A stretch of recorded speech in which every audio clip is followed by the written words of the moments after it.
Hello, everyone. How is it going? How's everybody doing?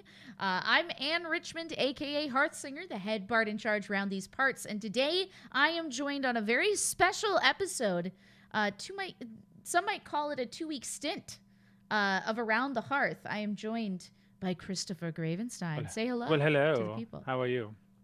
I'm doing so well. No. I just realized that there's like no music playing for the people. Oh, I was about to because say we haven't opened up our music playing device, but I will do so. Chris, tell everybody about you and what you do and your relationship to the show and to D&D for a second. I mean that's a loaded question, but let's see. Who am I? I'm Chris, and I've been playing Dungeons and Dragons for 16, 18 years, something like that. I've been playing some games on here with you on Fridays for a while. We were doing video games and we're doing talk show. Now we're doing some different stuff. Yeah. And the talk show for anybody who's curious will be back. Oh yeah. It's just gone for a hot sec. Yeah, you know? It will definitely be back. We're just down in Emily, and Chris and I love playing D&D. We do. And our current game that we have together has been, I think our first show was about mental health during this hard time. Intermittent. And it's been an intermittent game lately, just because people are either, for some of us, like, we work in the industry, and it's like sometimes it's hard to come to the game when you're like working all day on D&D stuff, and then it feels like you're never not working, even though it's not work because you're playing. Or sometimes you're just tired, and then it's sometimes D&D isn't the right salve for everyone's wounds. It's true facts. But Chris and I can't be stopped, and it's always the right we salve shan't for be us, stopped. and we shan't be stopped.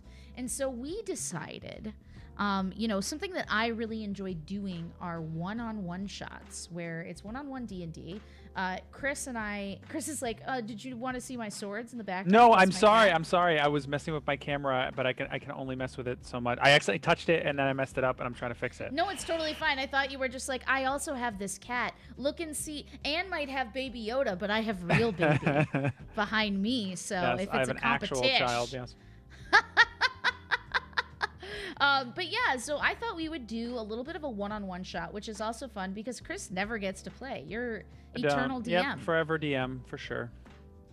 So why, we had a choice between who would DM, because both of us are capable and enjoy it. But what was just exciting you the most about wanting to get to play again? Well, aside from playing with me. Yeah.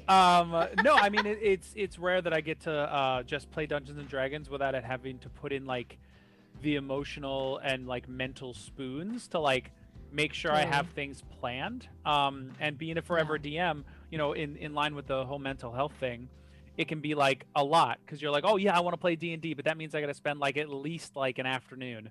At minimum an afternoon, like sitting there and making sure that everything is set up. Where as a player, obviously, like you want to remember what happened and know what your character is capable of and all that good stuff. But for the most part, you can kind of just show up and go where the wind takes you. And I'm excited about that. Totally.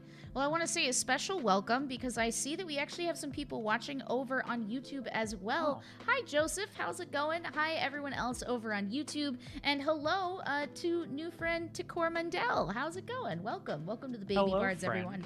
Everyone. I also wanted to mark a very special occasion. Guys, we're over 1,000 followers on Twitch, which wow, that's when I stopped paying attention to it, it finally happened. That's what it is. You know what I mean? Totally. So I'm just so grateful to have you guys here. This will be up on YouTube as well, and it will be up on my Patreon afterwards in an audio podcast form, just like every other episode of Around the Hearth. Now, the thing that I wanted to say before we get into the meat of our adventure is that this will be the first sort of public chance for people to look into the sort of MMO style D&D experience that I've been running for my Patreon members exclusively, Chris is going to bring a character that he's played in one-shots and short adventures with me before, and has very kindly allowed me to rope them in right now as a player character for Chris, but then later, perchance as an NPC that may appear in these games. So if you like the world that you see being built here, then awesome. I encourage you to, enjoy this, of course, but then maybe check out the Patreon as well and the YouTube channel, which I'll throw those both in chat right now for anybody who doesn't know about them. Obviously, if you're on the YouTube, then you already know about it. But yeah, that's the best way to get involved. All right. Cool. Well, let's get into it. I'm brushing up on what I'm capable of. I'm just rereading a bunch of things. It's all good. It's cool. Well, why don't you tell people who you're going to be playing today? So I am going to be playing Zeb, who is a goblin fighter. He's more specifically an arcane archer. So he's kind of just like an old, loner, grizzled kind of guy. He's a goblin, so he's got to be a little bit of a smartass. But his main... Just a little bit. His main thing is that, he's not like part of a tribe or anything. He kind of goes where the wind takes him. But his main shtick is that he stole a druidic artifact from a vault in Waterdeep, like an enchanted quiver. And so basically all of his magical abilities have come from him studying on this item and figuring out how to unlock its secrets. So even though he's a fighter, he does have access to druidcraft, and he has, as an arcane archer, he has access to a bunch of different like cool magical arrows, like arcane arrow, entangling shot, banishing shot, fun stuff like that. You name it. If it's a shot, yeah, if he's a shot, he's got it. But he's not just shooting arrows that do tons of damage. The whole idea is that they're all imbued with this druidic magic. He's not throwing away his shot. No, he's not. Much like Alexander Hamilton. Well, right now he does 1d10 plus 13 damage. So, yeah, nice. It's not bad. That's solid. It's not bad.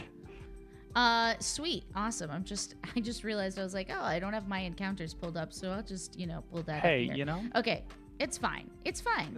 So, where do we find ourselves? Let's dive in. I'm gonna turn down the actual music here and bring some thematic stuff to the table, as opposed to Arabian Marketplace. Yeah, well, you are going to hear Arabian Marketplace still. Oh, okay. But they on the channel are going to hear something else. I see. That is not Batman.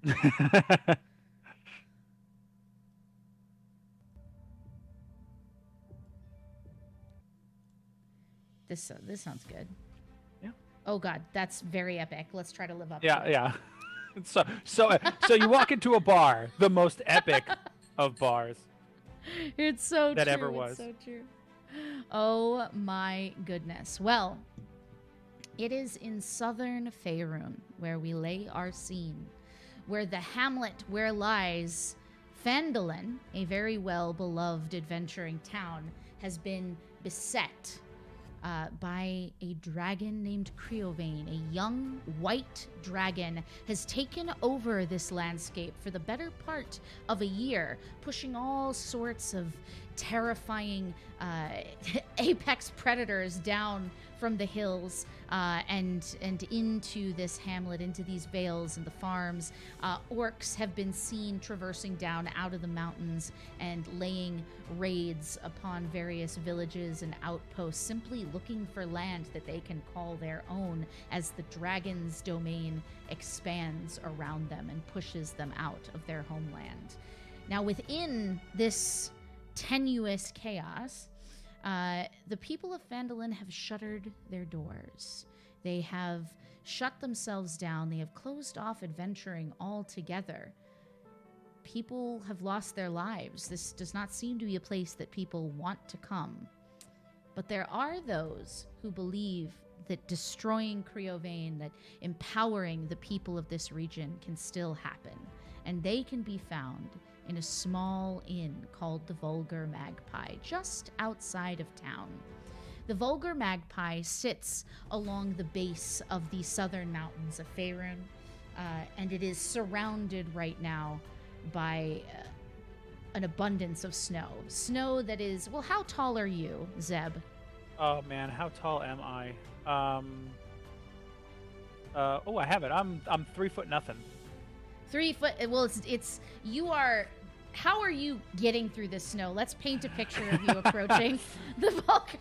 Yeah. Well, how much snow are we talking here? The snow, the roads are not very traveled these days, so the snow has been allowed to get itself really packed into the roads. I will, however, allow you to have a mount should you wish to have gotten one before. So that can be a part of this solution if that's what you wish. But the snow is about 4 feet deep. You know what? In this particular instance, let's say that I bought a horse, because I feel like in this particular. Well, hold on a second. Trying to think of something. I love that there's like majestic horse music playing in the background. You're like, I feel like I got a horse, and the music is like, ha. Yeah. Well, I mean, a goblin on a horse, right? It's true. Yeah. Yeah. Against my better judgment, even though I wouldn't. Just because I wouldn't have been able to travel otherwise. Let's say that at my last port of call, I bought a horse. Sure. But like a bargain, but like it's like a bargain basement horse. It was like the last one they had, you know. You like rescued it from a kill shelter? Yeah, essentially, yeah. Yeah. You know, so this nag. Not unlike me, you know. Just like matted, unbrushed hair, like crooked teeth, one dead eye, like tongue doesn't fit in its mouth. Yeah. Mostly a some might call it a whisper of a horse. Yeah. A sort of horse has been purchased from a kill shelter. Some manner of in El Terrell. Yeah. And you are riding this horse towards the southern mountains. Riding is like a loose term. It's just sort of moving forward, and I'm a. You had heard along the road tell of a group called the Sunlit Seekers. From, we'll say, a group traveling the coastal road.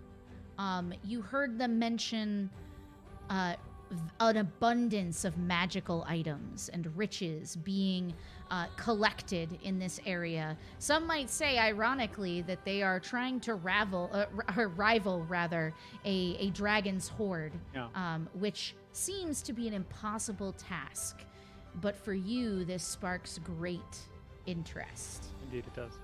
Indeed. So, as we see the camera pan out from this snow-buried tavern, the Vulgar Magpie, at the base of these mountains outside of Phandalin, we see a line being drawn through the white snow as a considerable suggestion of a horse plows forward slowly, clop by clop, through the snow. Are you assisting this horse on its way in any way? Yeah. I mean, I'm it's got a what do you call those? Bridle? Reins. Good work. Got Good work. reins, yeah. Yeah, I mean, I'm steering it. I'm steering it in the general direction. Okay. Like I said, I'm in 4 feet of snow here on top of horse. It's just kind of, it goes where it goes. Sure. So, you get close, and a small voice comes out of a little snowdrift. You look down to the right, and you towards the source of it, and it says, "Hello, sir. Can I help you with your steed?" I mean, I am neither a sir nor is this a steed, but sure. In what way? Oh. Be more specific. I run up my. Okay, hold on. There's the music is very intense right now. Just a gentle. It's funny because I can't hear it, so you're just like offset by the music, and I'm just like, I'm like, whoa! It's just like some strings. I was literally like, "Hello, sir," and it was like, and I was like, "Oh my god, this kid is actually an illithid terror." That's the dragon. That's actually the dragon. Surprise! Yeah. So, this child kind of pushes the snow aside. You see him standing there with just a mop of tawny hair, rosy cheeks, and he says, "I'm the stable boy, Peter. Are you here to see Miss Calliope?"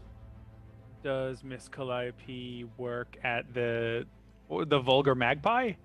Yeah, you look up to the left, you see a suggestion of a sign that is just weighed down by snow, and as you look, kakoosh, the chain, the small chain holding it up kind of detaches from the root, and it Yeah. just creaks back and forth. Uh, And he says, go ahead. "No, that's it." Oh, and no, but and it does say Vulgar Magpie, I assume. Yeah, it says Vulgar Okay. Magpie. Yeah, but okay, sure, take it, but don't go too far. As I kind of hop down off of the horse, I'll flick the kid like out of, like a silver piece. He says, "Oh, thank you. People just normally throw me the reins. This is very nice. Mm-hmm. What's her name, sir?" Squat. I just came up with that. He, he looks up at the horse and he says, "Oh, come along, Squat, Mrs. Squats. Haha. There, I think she liked that." And you just see an undeterred horse slowly and just sadly plodding into the barn, and you are left to enter the establishment. Okay. So just kind of general interest tavern facade. Yeah, absolutely. Yeah. And in fact, you know what? I am going to take us over to the next screen so that people can see Zeb. Mm-hmm.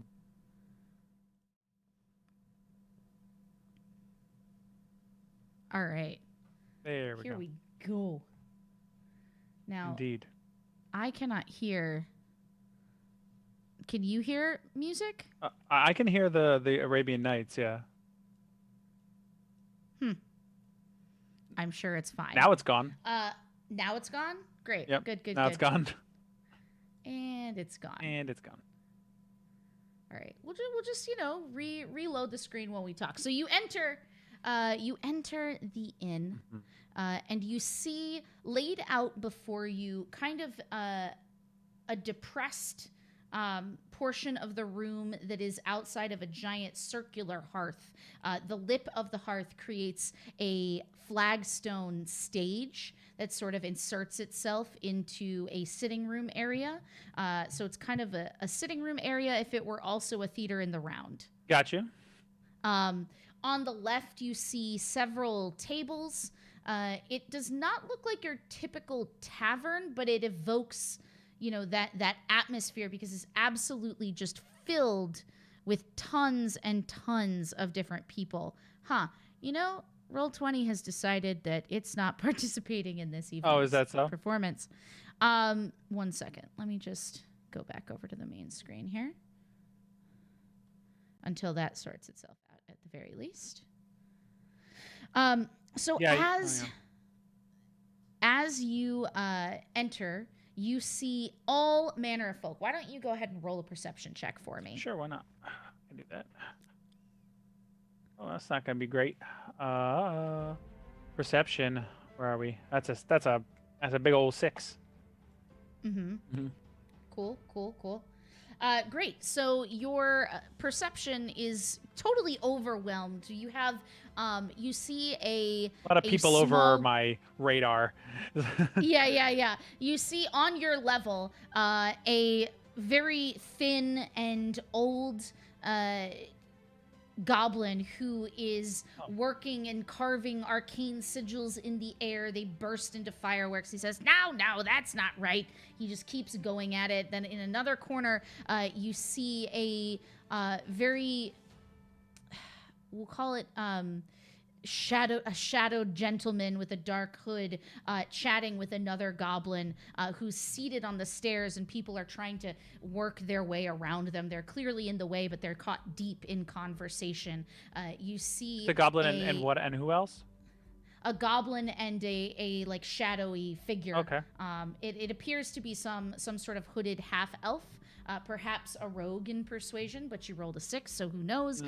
You see performing on the stage a small, dark-haired, non-binary bearded gnome Mhm. You're not really sure what their gender identity would be, but they have these beautiful blue and pink robes on, and they are juggling and telling jokes and any manner of things.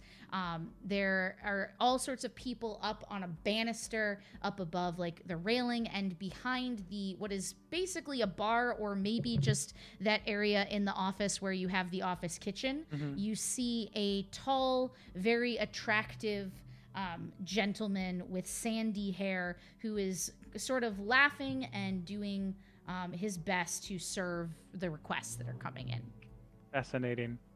Well, there's more goblins here than I expected there to be.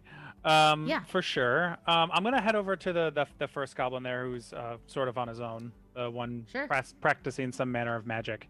Mm-hmm. Yeah, I'm just gonna trepidatiously, as to not interrupt him and mess up another one of his attempts. Sort of wait until he's in between turns, and then kind of insert myself in his field of view, and just like, hey, can I bug you for a second, if you got a second? Hello, can I help you? Yeah, well, you can actually. What is all the commotion about? Oh, people are all in a tizzy about that dragon. Uh-huh. I should know. My nephew was eaten by him. It's sort of a point of pride here, but it is very sad. Well, that is well, we'll get back to that. But so what is your problem for future? Yeah, what is your what's your skin in this game? Like what are you working on? Are you like waiting to be seen by someone, or Oh, I'm a member of the order here, the Sunlit Seekers. Name's Scob, and he like sticks out his hand towards you and sort of raises an eyebrow at you expectantly. Okay. I sorry. He puts out his hand to shake it. Yeah, he puts out his hand to shake yours. Okay. Yeah, I sort of give him like a needlessly cryptic handshake. Like trying to. Yeah, like as though I'm giving him a handshake to give him the impression that I think he should know it, and then when he doesn't, I sort of raise an eyebrow at him.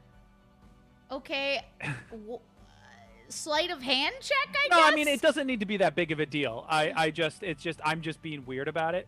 Yeah, he's okay. So how does he take that? He goes, so are you here to get help, or how can we yeah, I guess service? well, you seem to have, you as a member of the order, right? You seem to have a lot of folk here. Are you hiring?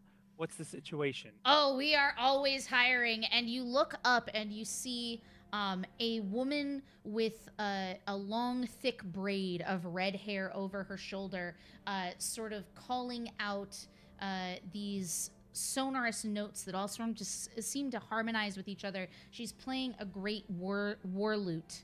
And you watch as the room begins to extend sideways and allow for another room. And she says, well, that certainly takes it out of you. And she turns around. You can see a couple of streaks of gray through her head. And she pats a small, well, no, this one isn't small. Let's make it somebody else. Let's make it a different person. People are allowed to be tall in my world. I'd prefer they weren't, but it's okay. It's true. I'm so sorry. I was just like thinking of all of our fantastic player characters. I'm like, who could this be? And she pats the shoulder of what you realize now is actually Shetland pony sized centaur. Oh, okay. And she says, there you go, Muscles. Hopefully that'll allow you a little bit more leg room. And she starts descending the stairs. And Scob looks at you and says, well, if you're here, you probably want to see her. She runs the whole operation. Calliope! He says, good day to you. And then opens up his book and becomes engrossed in it once more. Okay, you know what? It's fine. I sort of saunter confidently to the other side of the room to sort of meet Calliope halfway. Yeah. She is looking around and sort of edges away. You notice that as she comes, a lot of people are, I guess, roll an insight check. That's going to be 12. Yeah, so Calliope sort of takes you in, and with your 12, what you basically take from this is that she has a presence where people kind of nod to her and automatically give deference to her. Nobody is bowing or anything of that manner, but this is a woman who commands the respect and attention of people. When she comes by, anyone who may have been having a boisterous conversation sort of quiets down and gives her a nod, like, the boss, look busy, the boss is coming. Okay. Kind of deal. When she gets closer, you see this woman has on what once were probably the clothes of a noblewoman, which have now been retrofitted for a new life of adventure and a long, hard winter. And she looks you over and she says, "Well, it appears we have a new applicant," she says hopefully. Yeah. I take before I speak to her, I take a pause to sort of give like a flourish. Like, you know what I mean? Not like a full bow, but just kind of like as opposed to extending my hand to shake her hand, I sort of flourish. Right. And I said, Who doesn't? Yeah, no. And I say, Madam, yeah, yes, that is me. What? Oh, excellent. And how did you hear about our opening? Word about the dragon travels fast, and I heard something along the lines of magical items and your proclivity towards such, and I happen to be a fan, so I figured I'd check it out. Ah, yes, of course. Well, follow me, she says, and she sort of begins to carve her way back through the people. You, if you choose to follow her upstairs to an office where she lets you in. She closes the door, and the music and effervescent energy of the outside is sort of shut out. Here inside is very much, Dumbledore's office vibes, like bits and bobs and curios of all kinds, mirrored puzzle boxes and tomes. There seem to be some fairies like up near the top that are sort of whispering to each other and exchanging books. They're like keeping track of the library of tomes, basically, and organizing it. By the way, I want to take a moment, because since we are not on roll 20, I wanted to take a moment to describe what I look like. Oh, I would love for you to do that. Yeah. I was like a goblin. We all know what that looks like. They're all you've seen one, you've seen them all. No, but Zeb specifically, I mean, you might see in the token later sort of what his face looks like, but he's just, he's very old. So of advanced age, he's got like super long ears that have since sort of drooped down along the side, scarred and chewed up and all that. A couple earrings. He's got like a large prominent nose that sort of takes up most of the front of his face, and his eyes are sort of like sunken in, almost like right set up against the bridge of his nose. Sort of like a sickly yellow, and he's got no hair, just sort of like a very shallow brow that just kind of goes straight back. And and he's just sort of like a faded green. And as far as what he's wearing, he is mostly wearing like, he's got like pauldrons on and like some chainmail, but almost everything he's wearing looks like he's retrofitted it to fit him, and it has been like pilfered or found, and none of it was explicitly made for his body. So like he kind of has like a wearing clothes that are too big for him sort of vibe. But it all seems pretty effective, and it's all sort of topped off by this super elaborate, like green and gold quiver that is as tall as he is, that he slings over his shoulder and basically has on at all times. There's a few arrows coming out of the top of the quiver, but there also seems to be like latches and like compartments all over the quiver, and seams down the side that are sort of like fastened closed. Awesome. Yeah. So she sort of takes him in, and she says, I have to hand it to you. You appear to be more experienced than a lot of the applicants we get. I look more experienced than most of the applicants you get? That doesn't say much for your applicants. Well, I suppose that's true. Most people who come here are looking for a way to make their way in the world, and she sort of like motions to the general space around you all, as if to say the vulgar magpie itself. They're looking for a place to call home. So do you have a home, friend? No, I can't say that I do, actually. Would I have heard of your exploits before? Tell me about yourself. Me, sort of I guess a bit of a loner. I kind of Hmm. just go wherever I feel like it. I don't know. That sounds kind of cliche, but uh, yeah, I just I came into possession of this quiver, and I've sort of made it my own. It's served sort of useful in helping out some people, so I've been trying to do that. Um, Might I see it? um, yeah, you can see with your eyes, right? And he kind of turns around and lets her appraise it, but he doesn't take it off to give it to her. Yeah. He says She it's nothing says, personal. I just never take it off. no, of course. Would you mind if I cast a simple identify spell on it? Sure. That's All not right. gonna hurt So, it, is it? I no, don't of know much course about not. magic. I have a lot of respect for magical artifacts. My family was well versed in the creation of such things. Of course, it's not something I am all about creating these days, but more about collecting the finer things. Mm. But I'd love to take a look at it. Oh, And she sort of like moves to your side and gives you like the may I touch yeah, yeah, hands. yeah, yeah. And Yeah, I waver in. yeah. And she reaches in, and you watch as she reaches back and plucks a note on the lute that's slung across her back. Mm-hmm. And she listens for a moment. And you sort of feel that arcane energy has been expended. And she says, interesting. It can hold just about anything, can it? Mm-hmm.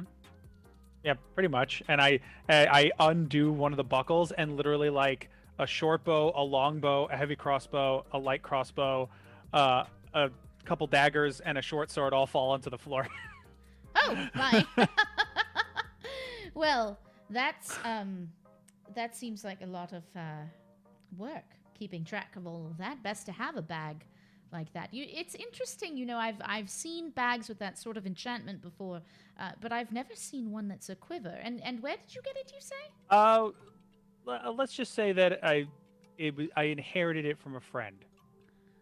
Cool. So she's going to do just a little bit of a dice roll, Mm. just a little bit of a check, Mhm. a gentle check. What does that look like in universe? She just looks up and to the left for a moment. Yeah, exactly. She's like, give me a second. I'm just gonna roll some dice in my brain. Mm-hmm. Um, As she rolls dice in her brain, I sort of cut her off and I say, "Can I see your loot?"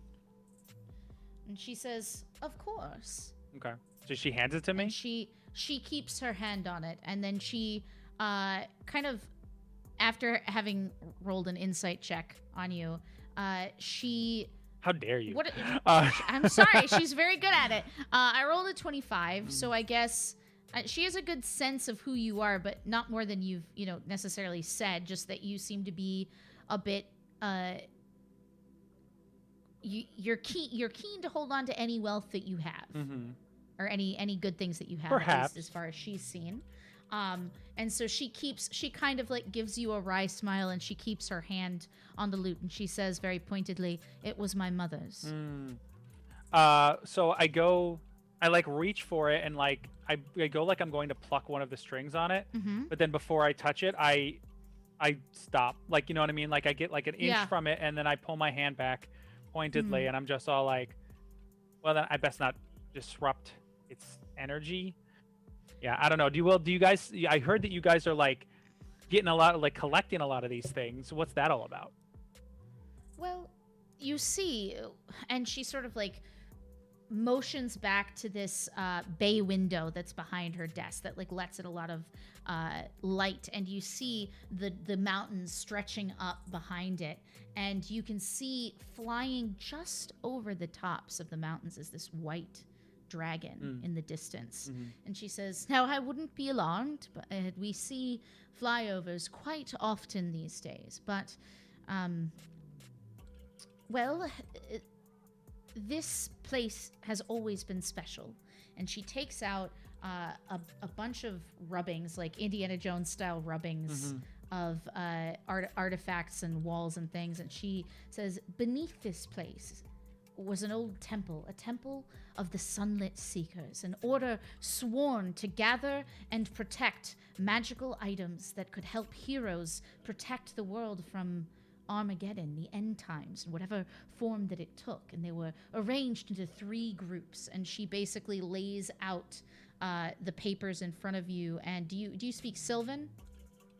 Do I speak Sylvan? It's an excellent question. Just, No, I do not. I do not. Okay. So what's your intelligence? My intelligence is I'm sorry, a 14.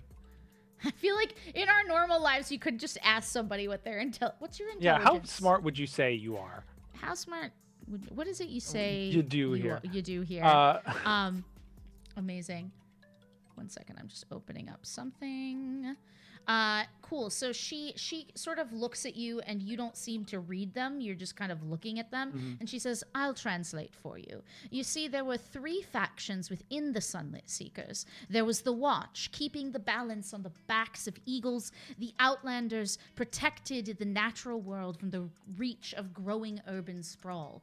They kept the darkest secrets of the earth safe. Then, of course, there were the learned. The learned were only surpassed by the students of Candle Keep in their knowledge, and the learned sought to understand history lest we are doomed to repeat it, and to understand the very arcane weave of the world, to catalog the artifacts discovered by the Order. And lastly, the Chosen. The Chosen called upon gods and monsters alike, and when need was great, and when the will of the oldest powers in the world might serve to bend fate, these heroes were the ones that called upon it. Okay. So that's what we do here. It's a lot. Yeah, it's a lot of words that you just said, yeah. But in return for agreeing to be a part of what ultimately could stand between the world as we know it and total destruction, we are outfitters. We gather artifacts and we provide them to people who need them most. We sort of share amongst each other. Does membership come with like an attaché? Oh, yes. Well, you are given a permanent residence here, which is easy enough once I muster the energy up again to create an addition. And we've just managed to clear out the basement. Well, it's the temple. The old temple is down there. And there are any number of magical tomes and scrolls down there that are still yet to be cataloged. But there will be plenty of space for more people to live should you require something that is a little bit, I don't know, more secretive. Rustic. There are all sorts of people who come here. I don't know if you're running from the law, but that's some protection we can help you with. No, not that I know of. Is that true? Yeah, it is true. Okay, just checking. No. Zeb, at least in his existence in the Dungeons and Dragons universe, has not been accused of any crimes. Sure. So she says, so if you are looking to acquire more and be outfitted, we have an alchemist here, an artificer by the name of Portia Fair, who would be more than happy to give you any assistance you need with health potions when you set out on missions. Sure. And in fact, part of what needs to be restored here is hope. I'm sure you passed through town and saw the way things were all shut down. Yeah, it wasn't because of the snow. Well, it's partially because of the snow, but it's more because of the cause for the snow. Oh, yeah, on account of the dragon. Got it. Yes, on account of the dragon, exactly. Got it. You see, there were several people who fled town when the dragon came and made their way to a shrine, the Shrine of Savras, god of magic and understanding. And they fled to this shrine only to be beset by orcs and ogres who descended out of the mountains looking for a place to stay. And so they were a bit at an impasse, you see. But they left all of their wealth behind, any signs of their, I suppose, anything that they had that would have made them worthy of remembering. Many of them brought the wealth there thinking that they could hide it from the dragon. We want to know what happened to these things and then to return it to the town, anything that's gold, and to ask perhaps if there are any magical items, if they might be lent to the cause. Gotcha. Are you saying that you want me to do that? Well, I'm saying that I think it's a fairly simple escapade. Yeah, sure. No, I mean, I was just waiting for the part where you said I had to do a thing before Yes, if you would go find out what happened to the wealth, if it's still there, and transport it back, and you may meet with orcs and any manner of things along the way. I was waiting for the catch is all. You don't even know me. You were like, yeah, here, have some stuff, and permanent residence is forever. Oh, but first go kill these orcs. Okay, so yeah. Well, exactly. I was just waiting for the other shoe to do. Yeah, no, that's fine. That's fine. You need a bit more sweat equity before I can offer you the other things. But if you come back successfully from this quest, I think we can all agree here that we'd love to have you. You seem to be very experienced, and I'm sure you'd get along fine with the others. Well, you're quick to trust, and I'll hope that I can prove to you that that's not misplaced. Yeah. Okay. Is it just me? So you say when you say that she's quick to trust, she sort of narrows her eyes for a minute, and she says, "Do you have any references? People I might speak to?" Maybe I overspoke. References. Well, I do know this Kanku fellow, but he only speaks in 3-word sentences, and I'm not entirely sure he would be the most useful reference. And that's pretty much the only friend I have. So. Interesting. Yeah, I don't know. Well, I suppose I could give you his just have name. to trust each other. Yes. Yeah. Why don't you describe him to me? I do. I don't remember. Yeah. She takes out a paintbrush and casts minor illusion and begins to paint as you're talking until she gets it basically right. And then she says, "I'm going to try something. Don't worry. I'll tell you how it goes when you get back. A bit of an experiment for me." And she sort of pushes the illusion to the side as if she were pushing a canvas. Yeah. Tony Stark's those illusions away. Yeah, exactly. Or Minority Report. Yeah. It's just that's actually my new favorite thing now. That's Manor Illusion is now just going to be Tony Stark screens from now on. That's exactly what I do. Yeah. That's my favorite thing in the whole world. Yeah.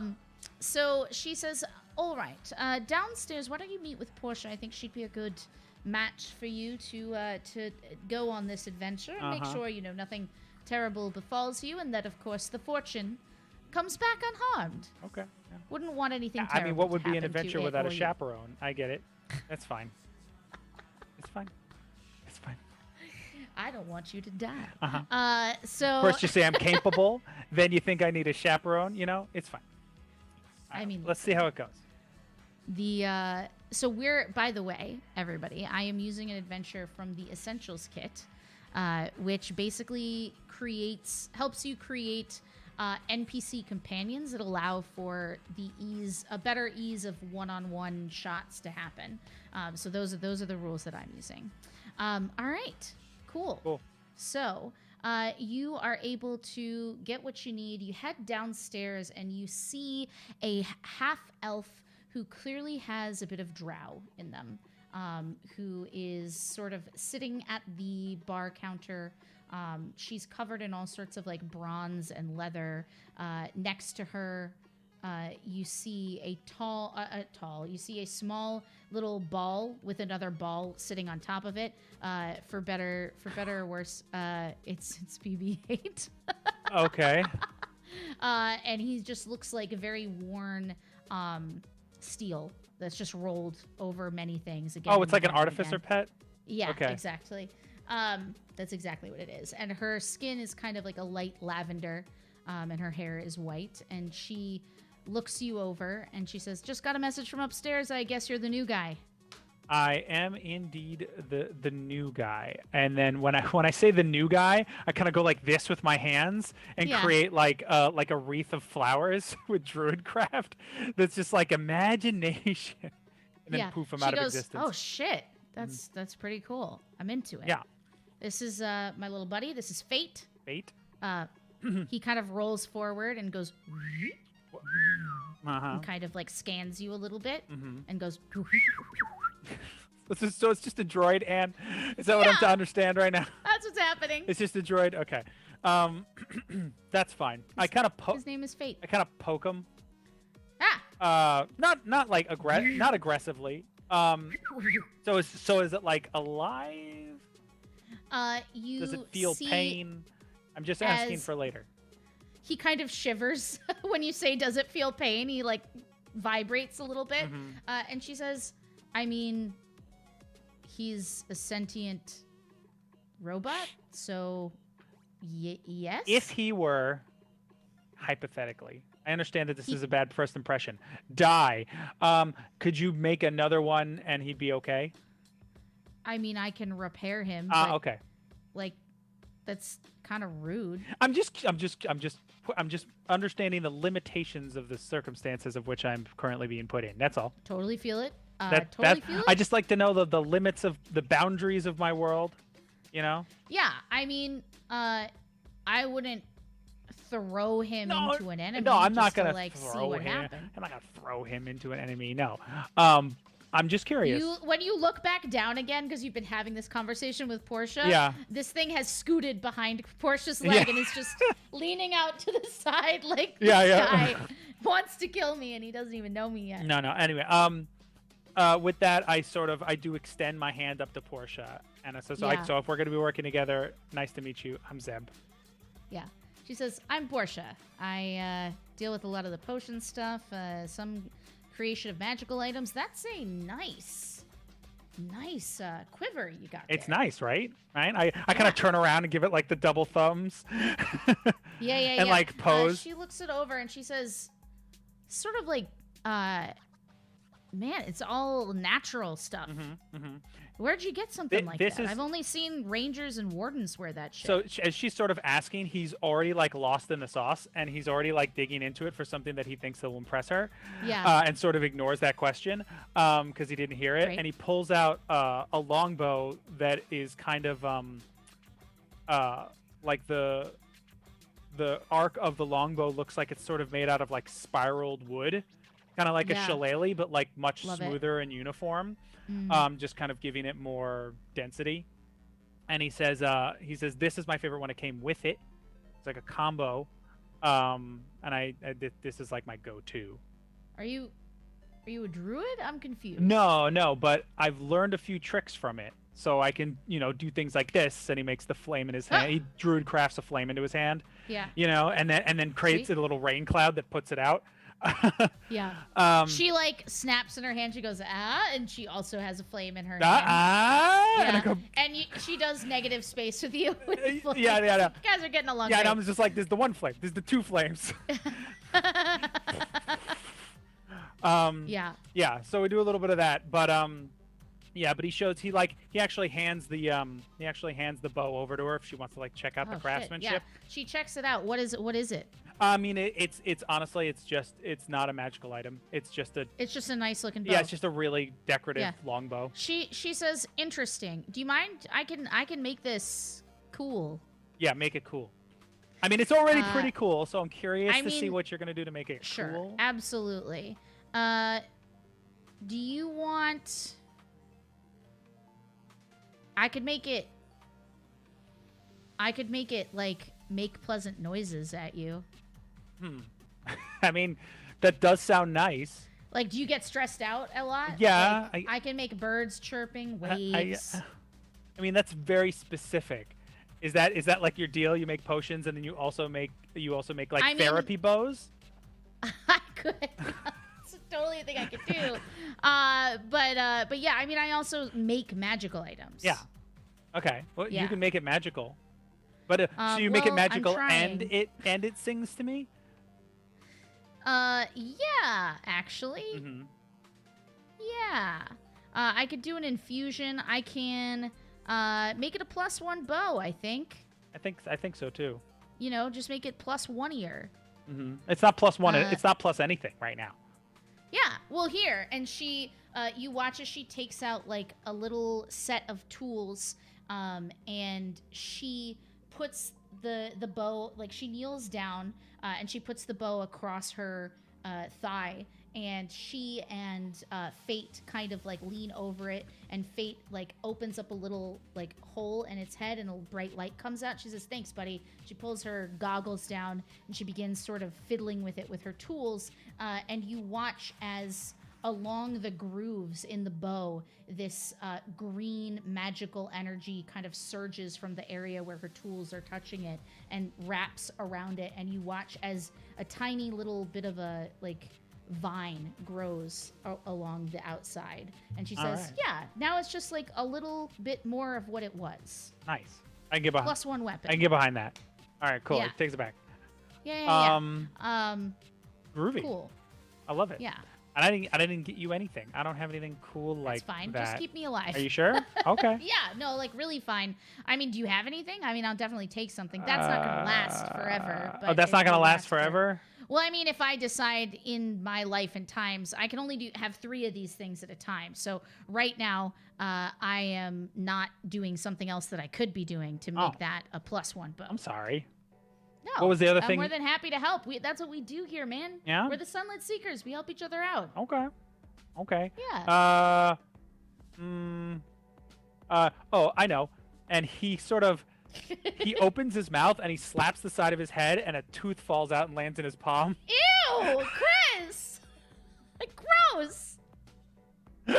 And he gives it to her. It was loose anyway, but it's all I got. She and Fate just look at It's you a goblin for a really thing. long time. In my And Fate pops open a little latch on the side of his body, and a little arm comes out and goes, picks it up and goes, a little drawer opens up, and he drops the tooth in the drawer shuts. Okay. And she goes, cool, man. That's in my culture, it's thanks. it's like a sign of trust. You know what? Okay. And she It's starts heading for the door. You know, it's important to be open-minded. You all... Oh, go ahead. No, go ahead. That's it. Oh, she says, well, you know, if you're ready to get going, I think you should have this. And she hands you a potion of healing. Nice. She says, I got one too. Standard procedure. There are even more potions that we can requisition on once you're a full-fledged member. But I guess, yeah, let's head out. We'll see what's going on at the shrine, see if we can get in. From what I hear, there were rumors that there were a couple people who got out before the orcs came, and they said that the people who were trapped in the shrine did something with their wealth before the orcs came to sort of like hide it. So we'll have to be on the lookout. I don't think we're gonna find a pile of treasure somewhere. Yeah. Well, I mean, you know the area, so by your leave. Yeah. All right. Well, I'll cover let's your do flank. it, man. All right. Okay, cool. wait. So quick question. Okay. Well, let's get sure. on the way, and then we'll talk. Okay. So questions first, or get on the way? No, get on the way. Get on the way. Okay. Cool. So we should stop and talk more. Or... No. Let's just go. Okay, Get out of here. Yeah, she's joking. No, I know. You go outside. She gets man, what is she gonna ride? You know what we're gonna do? I'm gonna get back Grundle or whatever his name was. Squat. That's his name. Squat. Yeah. Grundle's a better name. I'm renaming him. Okay. The kid is like, I thought her name was Squat. It changes every hour. It's fine. Okay. She goes around the back. You hear a lot of noise from inside the stable, and she goes, yeah, get over it. She comes out with like a very cool motorcycle. Okay. She says, don't worry, it's not faster than a horse. Okay. It better not be. Yeah. She's like, bye. Yeah. She like pushes a button on the side, and little whatever you would call like skis pop out on either side, so that it will go across the top of the thing. Yeah, and little naturally. Fire bursts out the back end, and she hops on it. She's got a rocket jet ski. Got it. Yeah. And she opens up a little satchel on the side, and Fate kind of extends little weird legs and hops into it. And then she tucks him in. Why are you shaking your head? I love it. You're just like, your tooth is gross, but I got this weird little robot droid. He's cool. No, he is very cool. I love I like him. him. I've never gotten to play an Artificer up to this point, so I'm very jealous of your artificeness. It's great. It's a good time. So you guys head off towards we'll say, away from the mountains. So you're headed towards the Neverwinter Wood, which is north of here. And she is kind of like riding alongside you. She says, when we get closer, I guess I don't know. Are you good at tracking? I'm decently good at. I mean, good enough. Yeah, I'm actually. I'm good. I'm great at tracking. Yeah, now that I think about it. Great. Well, do you want to maybe see if they're like what kinds of things have been in this area? Sure. Is there less snow on the ground? As you get closer, what you see in the distance, this is slightly difficult because we don't have access to Roll20 anymore. Does it still not work? Yeah, sadly. Sadly, it still does not work. I'm going to try opening it in another tab. 1 second. Yeah, just try one more time. Working great for me. Okay, let's pray. I'm loading into the game. The game is loading. Mm-hmm. There you are. Okay. Okay. Guys, I did it. I'm in. I just had to get rid of a bad tab. Hacking photosynthesis. Yeah, let me...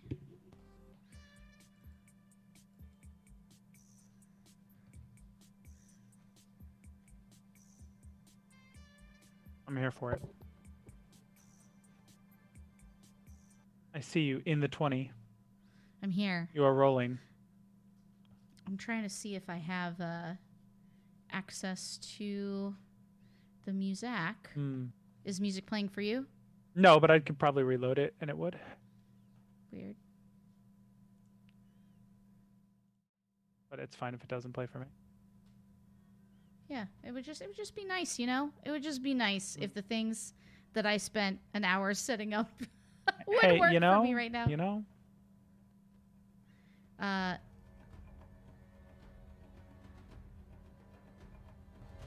feel like I hear it. Hey, man. I do. Okay. I do hear it. It's happening. Okay, fantastic. All right, everybody, thank you for your patience. I love how it's just like that one cleric guy, and he's like, listen. So I says to him, Exactly. I know. Well, now we can finally see this awesome Zeb art. Mm-hmm. All right, here we go. Ta-da! We did it. Ah! What? No, he's horrifying. Just so big. He's so big. He's so horrifying. All right, sweet. All right. So, as you approach the Shrine of Savras. Oh, okay. So I stop her before we get to the Shrine of Savras, and they're like, okay, so I think it's important that we establish this. I'm sort of more of like a sit back and take care of business kind of guy. I'd like to sneak up on them. If I get the drop on an enemy, they normally don't last very long. They're only two of us. Well, my question is, are you do you need to can you take a hit? Like, what's your like? I mean, a little bit. I mean, is she wearing any armor? Asking me to take a hit on, but yeah. I mean, depending on how this goes, that might I might ask you that question again. Yeah. But what is she wearing? Is she wearing like armor? Like, what is she wearing? So what's going on here? What is this situation? 1 second. I'm just trying to get this centered on the screen. There we go. Great. So what you see as far as what she's wearing is she's wearing some scale mail. You would say between 1 and 20, you would rate it at about a 16 AC. Okay. On the scale of 1 to 20, what would you say? But she says that basically she has a mixture. She says, I'm kind of a ranged caster. I'm an artillerist. I dual wield wands. And she flips her coat open, and you see holsters for 2 wands on either side. And she says, and I do a little bit of healing when I need to. Okay. So if you need healing, but I think the best thing we can do is get ourselves set up in a foxhole and then maybe get them to come to us. How have you dealt with that? I mean, just get them to come to us. I mean, you annoy anyone enough, they'll make a mistake, right? Yeah. And maybe if we just get them to come to us slowly and in a trickle, like if I mean, I'm not very stealthy, but we could always just keep our distance. Yeah. So, okay. Cool. You know what I mean? Like I can hit a bird in flight from 100 feet out. Like what? That's amazing. What can you? What's the range on your wand? What is it you say you do here? her range, she says, I can go about 120 feet on certain things, but other things I gotta be closer on. And same thing with Fate. He can kind of shoot from a while away. Okay. Okay. Cool. Sounds good. So yeah, so I guess maybe let's take a look at this place. Yeah, let's and appraise. Then if you like, I'm happy to help you. I just don't want to. But like, I'm not great at this. Yeah, part. I just don't want to get you into a situation where you, die. Yeah, yeah. I mean, I wasn't gonna say that, but I don't want to. I don't want to. Yeah. Your words. I don't want to. Yeah, I don't want. I don't want you to die, and I'm saying that right now, as a matter of record. That I don't want you to die. But that being said, I don't want to go follow my instincts on a certain stratagem and then have it cause you dead. Cause you death or other injury. Yeah. Whichever comes I do not first. want to make you the die. Yeah. No, I feel that. I feel that. That's great. Oh. That's honestly preferable. Do you speak any languages besides Common? Ooh, I really do, and I'll tell you all about it. Let me see here. I mean, I speak Goblin, but I don't know if that's the best if we run into some orcs, because I've known many a bilingual orc, or trilingual actually. They're smarter than most people give them credit for. But I'm gonna expand this because I couldn't do it before. Okay, so she speaks Undercommon, Sylvan, Elvish, Draconic, and Common. Okay, that's a lot of fancy languages. I don't know any of those. Yeah, she says I'm really smart. Do you speak any of this? And I start doing a bunch of fancy hand signals. And she goes, "It's thieves can't," but yeah, she goes, "Not a word." Okay, well that's unfortunate. What else do you speak? Just what you're hearing now, and Goblin, and that. But I can teach you some quick. Can I teach her? Can we take like 2 minutes? Yeah, we can take some time to teach some signals. Yeah, I want to teach her a few signals, and thieves can't. Okay, so maybe roll a persuasion check to see how good you are at impressing information upon somebody. Sure. What an interesting check. What's up, Rob? Welcome. An interesting check. Playing a little one-on-one D&D. That's that's a 6. Cool. She says, "Yeah, I think I got it." Okay. And then the Fate sort of leans out from behind her and goes, like he's been around her enough to know that it's not gonna cut it. Yeah. Okay. It'll be fine. We'll see what happens. Yeah, we'll see what happens. I just wanted to teach her a few ones, like go, wait, help, that kind of stuff. Yeah. Well, we'll see at the time through your expert tutelage if she's able to remember those things. Yeah, we will, won't we? Okay. Yeah, I'll roll some dice to see. Okay. At the time. Cool. So next up, I want you were going to do a little bit of reconnaissance. So go ahead and roll a survival check. Yeah. She'll help you with that. So if you want to roll it with advantage. I cut you off on the expositional description of what we came upon. Totally fine. There was a lot that we were trying to get squared away. But it would be great if you would roll that while that's talk about it's a nat 20, 26 after. Great. So now I can talk even more. So as you get closer, and you have been kind of, on your own and responsible for this kind of thing a lot in your life and times. It's true. And you see signs of plenty of orcs. You're maybe not sure necessarily how many, but this place has been patrolled. You would guess with your natural 20. When I say how many, I mean how many are in which places. Mm-hmm. But you would guess there's about maybe, let's see, 3, 5, 6, like 8 orcs maybe, and a handful of ogres that are in this area. You can see that from the way footprints are frozen into certain pieces of ice. There's like a nearby pond where they've clearly been fishing, and you can see, they're traveling in groups of 2 or 3 normally, whereas like the ogres tend to travel either singularly or all together. Can you put me on that page? I can, and I will, and here I go.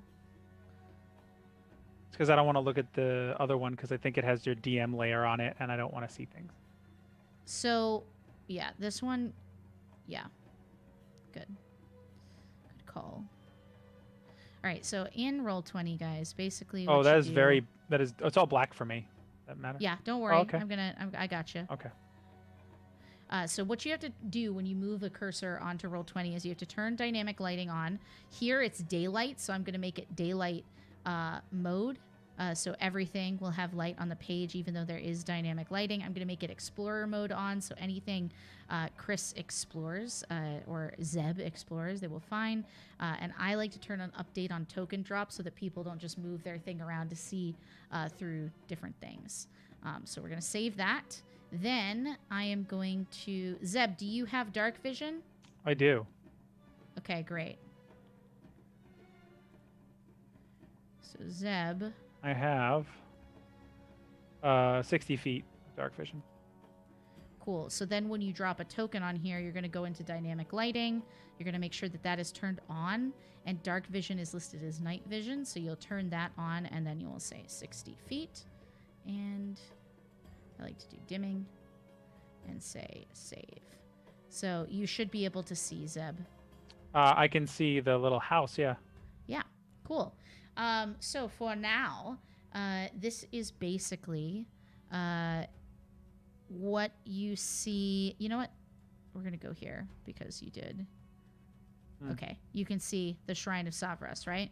Yeah, I can see the outer limits of it, yeah. The outer limits. So as you move around, and I'm just going to move you around because you guys will have used your nat 20 to sort of make a ring around this place.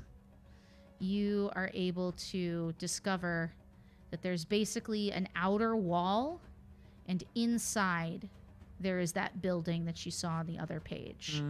There are cracks in the wall. It looks like there's been definitely some sort of dragon attack.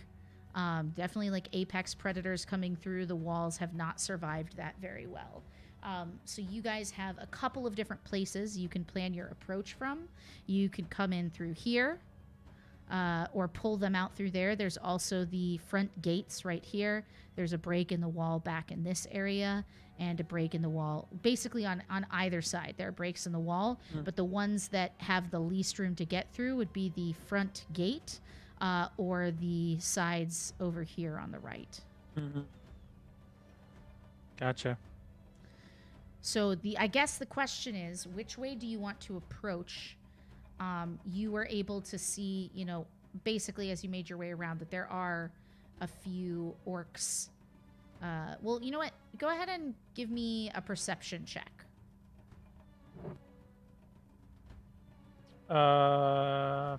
16?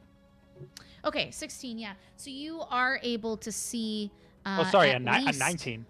Oh, a 19.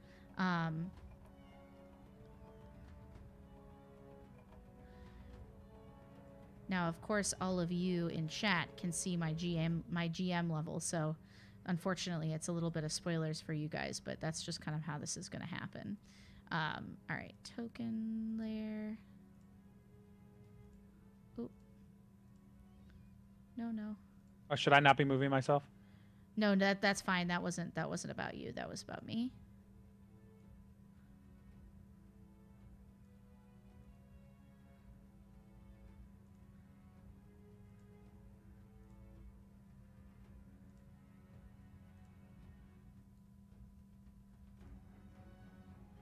All right, so you have a little bit of a hard time seeing through on this side, so I'm not going to reveal, but since so much is broken on the other side, that's very you easy see to that there are at least six orcs, and you could see one ogre through here. Oh, where? Right over here. Oh, look at him go. Yeah. You sense that they're kind of just hanging out, I guess, from where you're sitting. Okay. They appear to be, you know, taking a look at various things, but not like they don't appear to be on watchtower duty. Yeah. They're mostly just hanging Can I out. see if there's anything in the castles, the corners? It's hard because they're up top. Yeah. So they're about 20 feet up. Are there from you. windows in them? There are windows in a couple of them. There look like arrow slits in a couple. Yeah. So you're not sure. There could be people in there, but it would be hard to know from this side. You'd Yeah. probably have to go to the other side or climb. Hey, oh, sorry. What's my buddy's name? Portia. Portia. Of course it is. What? No, it's funny. And, Yeah, and my mom's name is Portia. Yeah. That's fine. Say Portia. Does she see all the things that I see? Yeah, you guys have been chatting about it and talking about it, and she's kind of letting you take the lead. Yeah. Can you make a small explosive device? Huh. Yeah, I could tinker. I could tink. All it needs to do is make a noise. Oh, you want something to make a noise? Yeah. Oh, well, I can do that the same way we talked about before. She says, what do you want to make the noise? Well, I'm thinking, right, that if we make a noise over by the front gate, then we can kind of sneaky snake over around the backside and get inside through that hole we saw in the wall. Okay, the one down in the south of the shrine? Yeah. If we can pull these guys out of the courtyard. Sure. Or do you think that So you want me to like make something make noise, leave it out the front door here, and hope they hear it and go check it out? Yeah, like we sneak around, get in position, you set it off. Sure. They all walk off to that, and we can get inside. And then once we're inside, we can be as careful as we need to be. Okay. So and then she says, but then what do we do once we're inside the gates? Like, what's the plan then? Well, we're just trying to find out what happened to the people who came here, right? Well, I mean, we know there's probably not anyone in there anymore, but we do need to figure out what happened to the treasure at least. So I'm thinking that we're sort of, our options are twofold, right? So right. we could just muscle our way through all of this, which maybe we could actually do, but to err on the side of caution, I'd say that we pull them away and then just bank on the fact that there's not a larger force inside the building. Sure. Take out whatever stragglers are inside of there without making too much noise, and then investigate at our leisure and then sneak out. Okay. Cool. How's that sound to you? I mean, I guess it's fine. We can do that. If you want. If the guys outside do decide to come in, then we're in a defensible position. I could, although like it's not totally recommended, leave Fate outside the front gate to kind of lead them on a chase. Are you at a disadvantage of some form without? I mean, it's nice to have. I get it. Something that can shoot stuff. Yeah, I get it. Away. Yeah, but I mean, if you can just make like a little jack in the box or something, is that beyond your purview? No, I could. I was just thinking that a moving jack in the box is better because 100%. Like if I make Fate the thing that makes the noise, right? And lead them, like if I make it sound, let's say.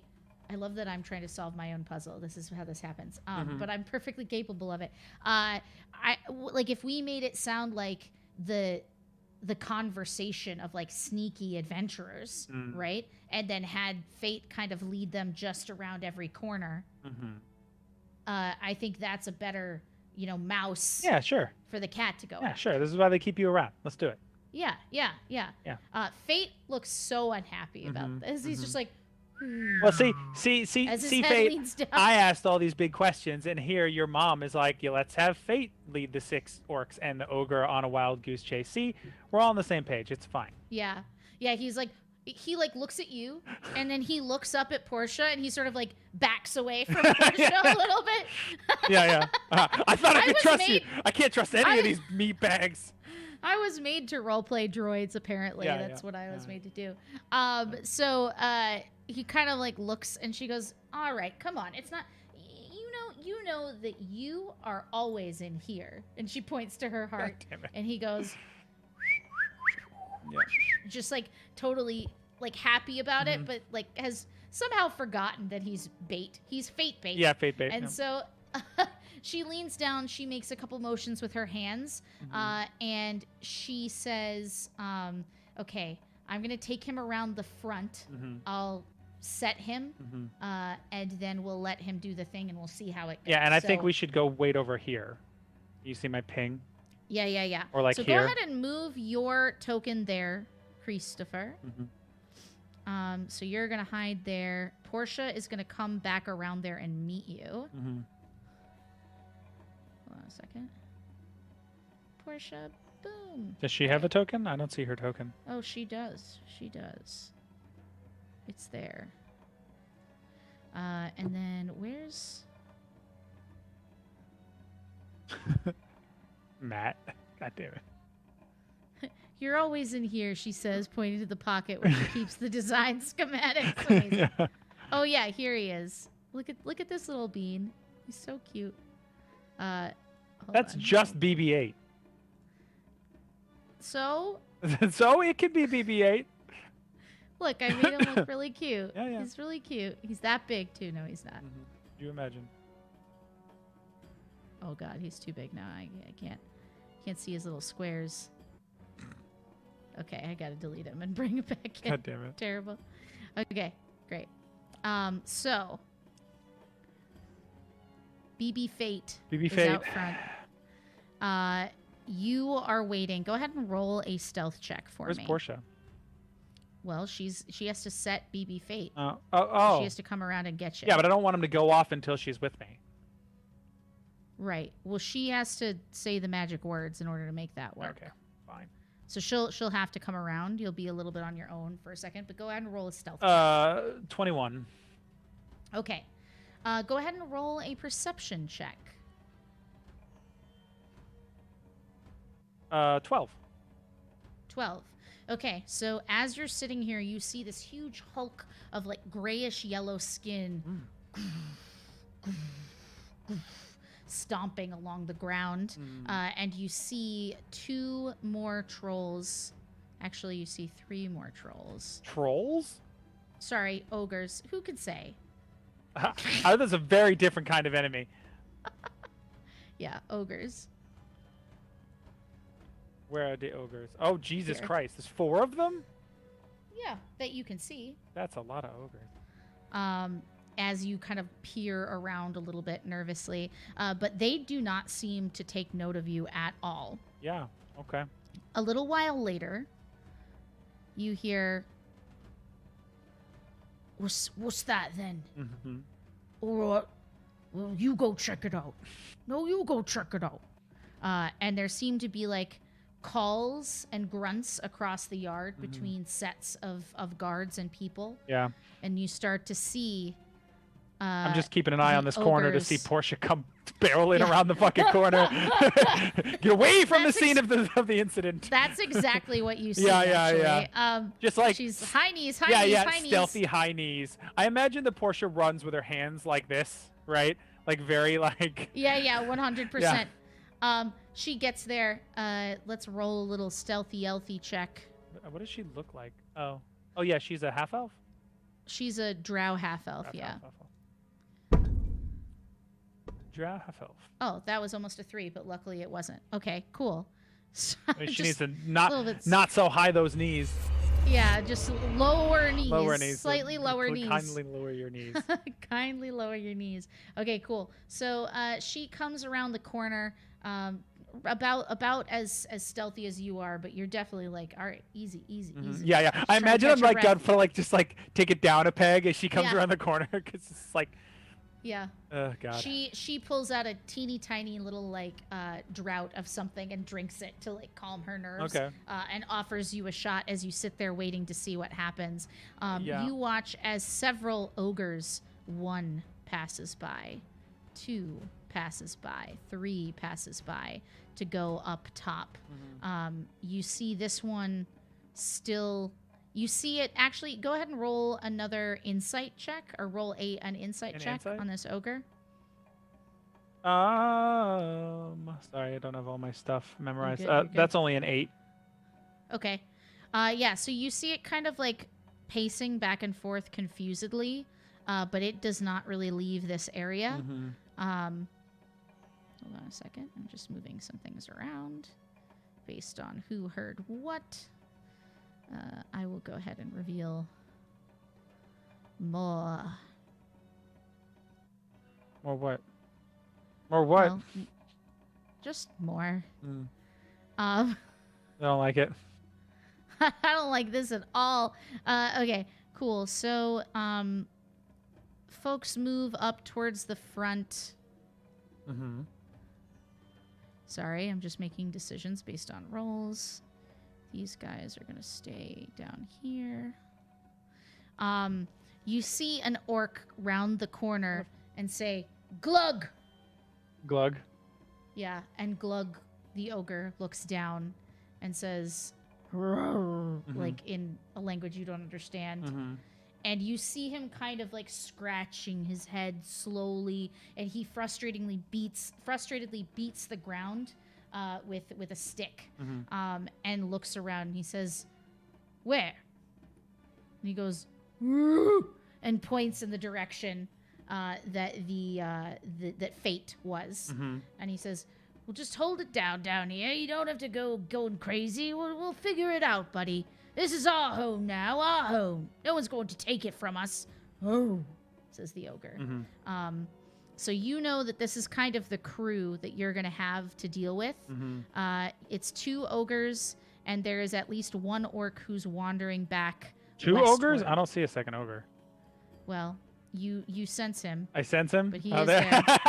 Sorry, it was really funny from my perspective because I couldn't see into the black there, and it's like, oh, you sense him, but he's there, and then it just slowly like glides into my field of view. Hello, Hello, I am here here. too. All right, fine. Okay, fine. So I Cool. turn to, so I look at the 2 ogres, and I was like, and I just kind of like do. Like it's like I'm drawing numbers in the sky, in the air, and I look over at Portia there, and I was like, "All right, so, want to like pincer move, or you want to like just unload on one of them, try to take them down, and then worry about the second one?" Yeah. Which one? All right, I think Which one's first? the one we got a clearer shot at, so the farther away one, this guy. This one? Yeah. Okay, cool. Okay. So I'm gonna mark him as he's the guy. He's gonna give him a little pink mark Yeah. there.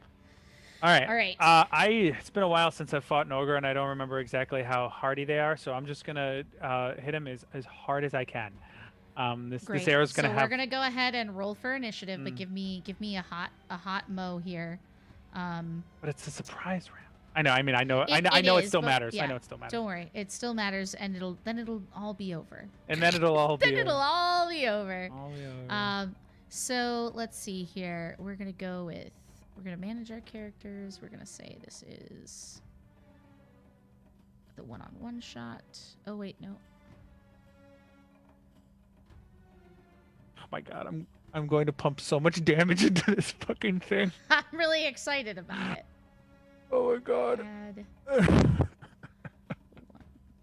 level. Yeah, well, I mean, there's not surprise rounds. There's just the surprised condition, which he very much is. Oh, he's surprised, all right. All right, let me pull up Portia again here.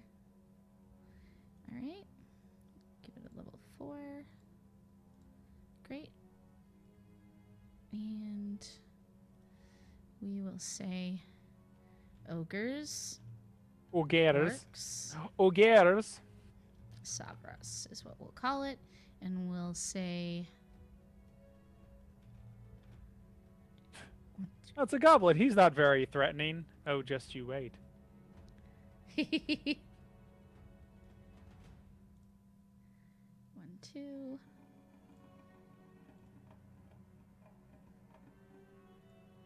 Oh my god, I forgot I get 2 shots. Sorry, I haven't played this. No, it's great. I haven't played this character in a long time, and I forgot. And you're like, oh shit, this is a lot. Okay. Oh dear lord. Give me a second, guys. Sorry. Lose Your Own Adventure. I am playing a goblin of my own creation named Zeb, who is a fighter rogue. Sorry, an arcane archer rogue hybrid. And 2,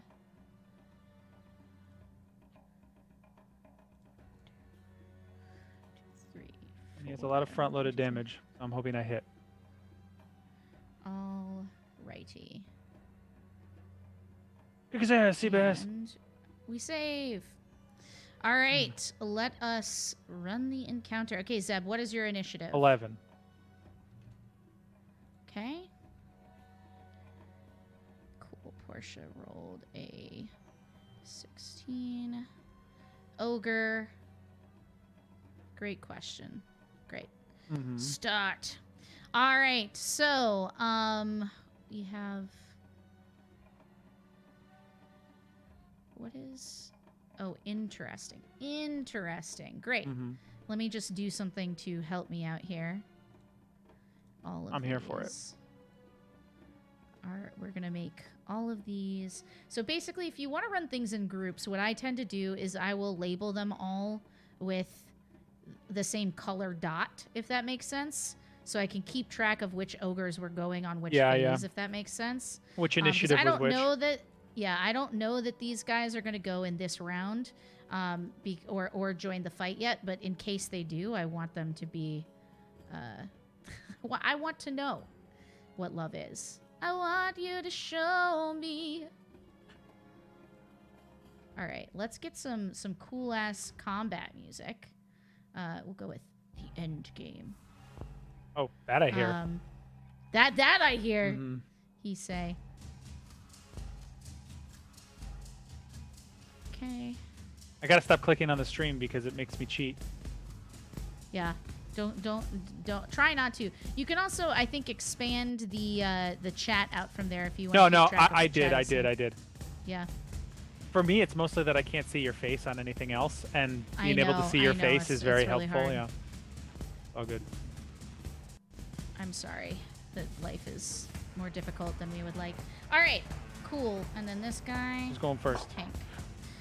Well, I'll tell you. The person who is going first are the orcs who are unaware of you. So the orcs up top, not really aware of you. Player character that goes first is actually Portia. Okay. Portia is going to go ahead and cast... I sort of duck down so she can reach over me. Let's see. You already have a +1. She's going to reach down as a bonus action and cast Arcane Weapon on her crossbow. And she is going to cast a bolt of lightning out of this crossbow. Bolt? And we'll see if it hits. And that'll be a fun time if it does. Find out. Who can say? Who can say? Who can say? All right.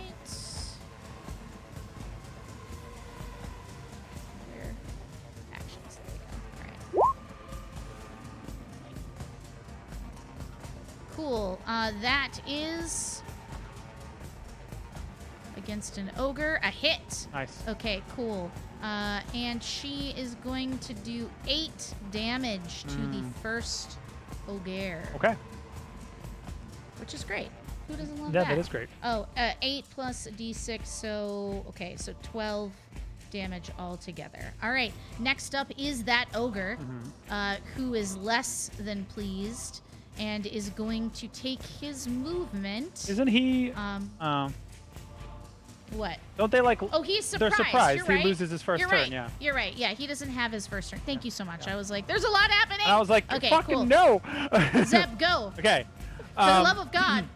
All right, so I pop my newly enchanted bow out of there, and I pull. I reach back and I pull out an arrow, and when it comes out of the sheath, it is like wreathed in like a tendril of like a vine-like tendril of druidic energy, and it's like when I pull it out, I have to like rip it loose of the energy, and like leaves little shards of it that are swirling around the arrow. I knock it on my bow, pull it back. I take careful aim, and I roll a 19.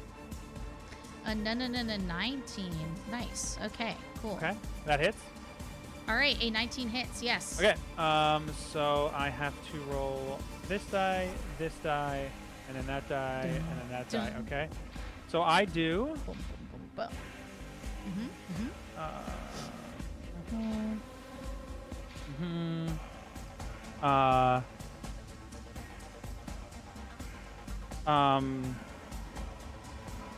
Sorry.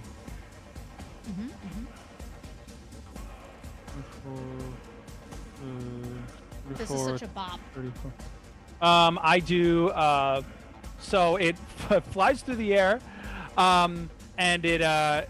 Step 1 flies through the air. Step 1 flies through the air. Step 2 connects with his chest. Step 3 Sweet. explodes into a bramble that wraps around his body and binds him to the floor. Oh shit. Do I need to roll any kind of... No, if you move, you take damage.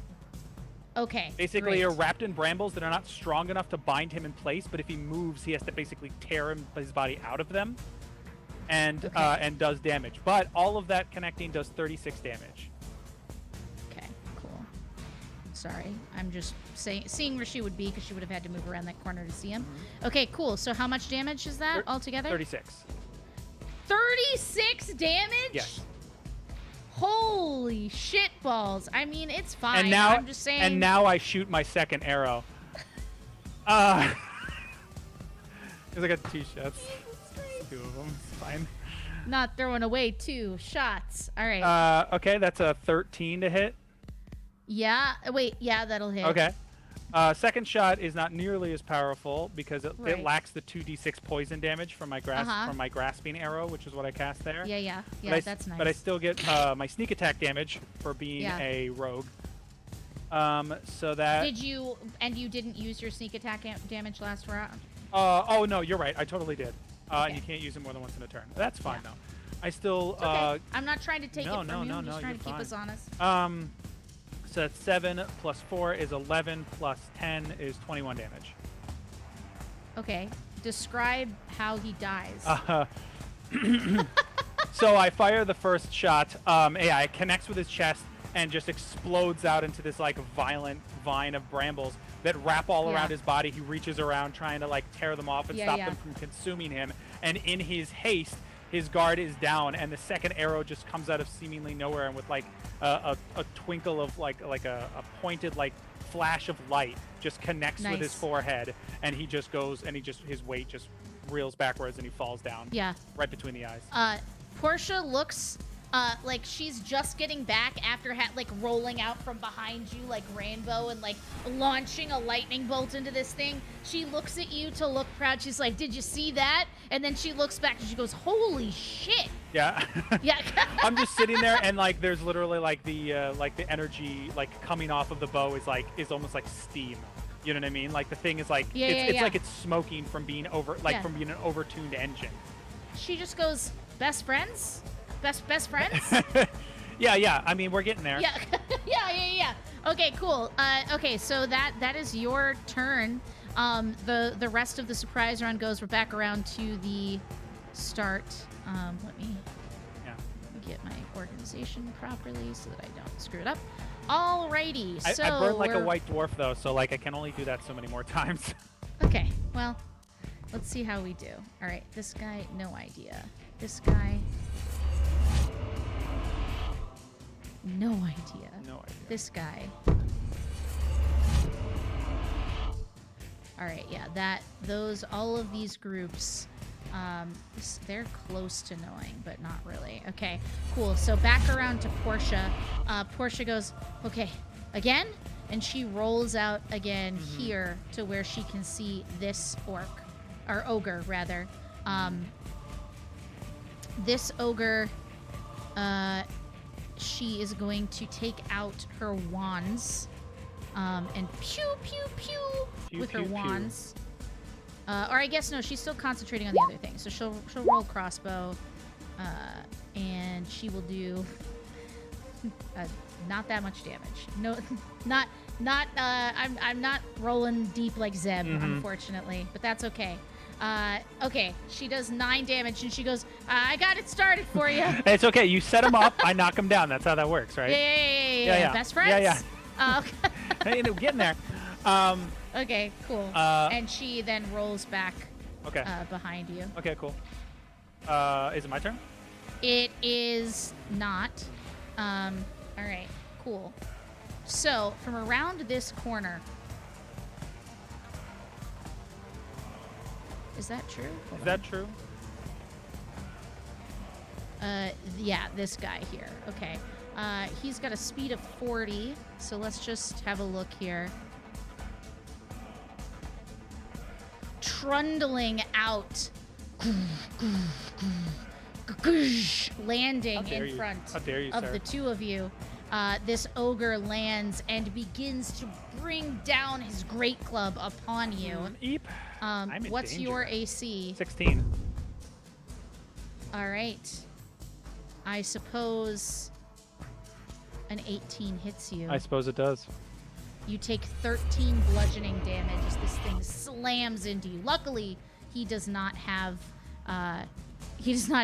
multi-attack. So Yeah. thank God. Thank God. Thank God, I mean, for small blessings. Yeah, 13 is fine, but yeah. So yeah. Let's just say that I get hit with the club and just sort of slammed up against the wall. Yeah. Okay, I'm going to. It is your turn. Yeah. Yeah. Let's see. I have one more fancy thing. Is this something that I have to? Yeah. You can also use your rogue ability to disengage. I don't. Don't forget about I that. don't have that yet as a rogue thing, Oh. but what I do have is the fact that I'm a goblin, which allows me to do the same thing. Love that. So Zeb is level 6. I'm level and 6. I am 5 levels of fighter and 1 level of rogue for sneak attack. right. So Zeb, so I get slammed into the wall. Like I curl up and literally like roll backwards. Yeah. Okay. I'm going to as I roll past her, basically putting her in danger. I go, best friends. She goes, yeah. Oh fuck! So best friends, and then I'm going to put 2 arrows in him. Yeah. Yep. I'm going Give me to that roll. I'm going to pop Fury the small on him. But let me. Assuming you hit. Yeah, let me get my 2 shots. I'm just gonna take both shots. That one is a 14. Okay. And the other is a 21. Both hit. Okay, so that's gonna be. Can he kill another ogre? That's gonna be. Can it happen? That's gonna be 10 plus 8 plus 20. So 38 damage. Cool. Now, what is 44 damage. Check. Let me check though. Yeah. Because are you using sneak No, attack? I'm using sharpshooter, which Okay. gives me plus 10 damage for -5 Jesus hit. Christ. So I'm only adding. I get Okay. right now. I get So what's the my, full total? my just to give you the full math. So my +1, yeah. my +1 longbow gives me +9 to hit. So I take a -5 every turn, and I'm only adding 4. That's amazing. Yeah. Okay. And So- so I rolled a 7 and a 3, which was 10. These are both attacks. A 7 and a 3, which That's is fine. 10. Full attack is fine. Yeah, You can just give me the full number. I was just checking. Oh yeah. So that's 10, and then +4 from each attack because of dexterity, and +1 longbow is 18, and then +20 from each of the sharpshooters, 38 damage. Okay. He's not dead, but he is. I'm sorry, 44 damage, because I added Fury the Small. Okay, so cool. He is just staggering backwards as these powerful bolts are just sinking into his flesh, and he roars out.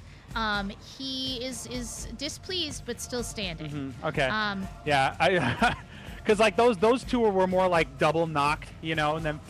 Yeah. And then just kind of absolutely. embedded themselves in his rib cages, and I just sort of yell out to a Portia, and I was like, I missed it by that much. That much. Amazing.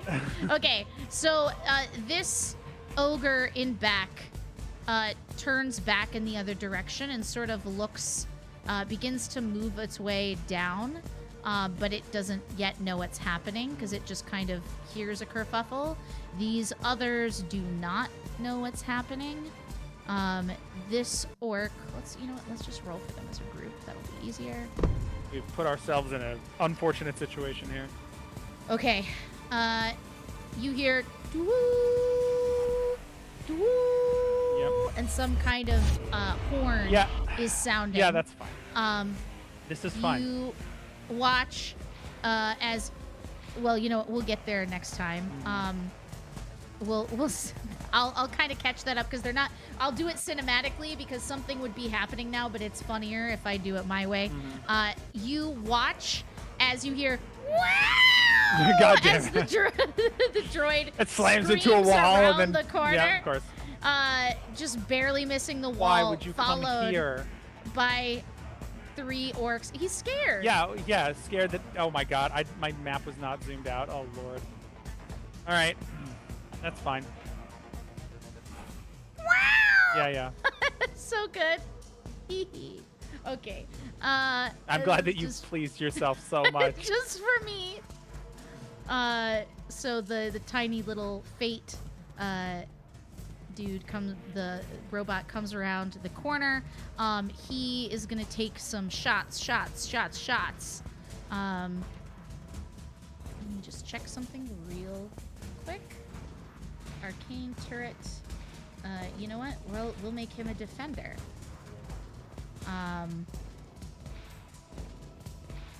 Immune to poison, forced to make the bonus action. Blah. Yeah. Okay, cool. Now I know what he does. I'm kidding. Oh wait, no, we won't make. We'll make it a force ballista because that's what I was gonna do to begin with. Okay, he's rolling to hit. He's rolling to hit some orcs. Oh, is this BB Fate? Yeah. Okay. BB Fate. He rolling. Do it. He misses, but you watch as it like rocks backwards with the force of like an arcane blast that just knocks into the side of the stone and crumbles stone off the side of the wall. Oh. And that's what happens for him. It is now Portia's turn because they should have showed me that he could do that before we sent him as a decoy. Yeah, well, I mean, I have many skills. I know. Portia I says. know. She goes, best friends! And she shoots again with her crossbow at this one who's in front of her. I certainly hope so. And hits and does... Okay, 15 damage against him. And is that enough? It is just enough. She looks and she goes, oh shit, and just like holds up her ballista Indiana Jones style, or not her ballista, her crossbow Indiana Jones style, and shoots right into his eye, and he goes cascading and thudding onto the ground. You guys have dispatched with 2 ogres. It's not bad. Oh. You'll love the way you look. All right, there we go. Great. And she stays where she is up against the wall looking both ways. She goes, we're coming, Fate! And it looks like he's coming. Yeah. Oh, Lord. Oh, Lord, Zeb, coming. It's your turn. Okay, well, I'm going to just dispatch one of the orcs closest to BB Fate. Get rid of his tail. Yeah. Love that. That's a 15. Okay. Great. That'll hit, Yeah. I think. Oh, sorry, yes? a 16. Yes, still hits. Okay. So it's this one you're going for? Right yep. here? Got it. And that is going to be... sorry. My math is breaking in my brain. 22 damage. Yeah, he's dead. Okay, cool. Describe. Well, I like the... I just like to think that I spin around and I sort of take a low crowd. Well, BB's not dead. How dare you? Oh, no, I'm sorry. I clicked the wrong thing. I'm I don't sorry. think I didn't shoot him! My sweet baby! Yeah, I just kind of take a careful aim, closing one eye to sort of like thread the needle over him and get the orcs in pursuit. And I fire, and it just nails him. But then the sudden change in inertia just kind of stops him dead, and he goes flying back, kind of falls. Yeah. And then I'm going to take the second shot at his friend that I can now see behind him. Cool. Awesome. That's a nat 20. That'll do it. Yeah. Just because I like rolling dice. That's gonna be 26 damage. Sure. He's dead too. Yeah. So it's like literally he falls down, and then the orc behind him's all like, and then another arrow just sort of appears to the side of the ear. Yeah, to the side of the ear. Yeah, exactly. and then as if out of nowhere, it literally just like cleaves the half of his face off because it's Oh traveling. my God. I like to think that he's traveling so fast versus the arrow that it kind of connects with the inside of his cheek and sort of just rips his face open, and he goes spinning and falls. Ew. That's dental work. Yeah. It's hard to get on this kind of orc plan. And then I'm gonna move. Okay, great. Well, what's my movement? It's probably pretty slow, right? It's probably gotta be. Oh, it's only 25 or 30. It's only 20 for some reason. Oh, because I'm wearing heavy armor. I'm such an awkward little bean.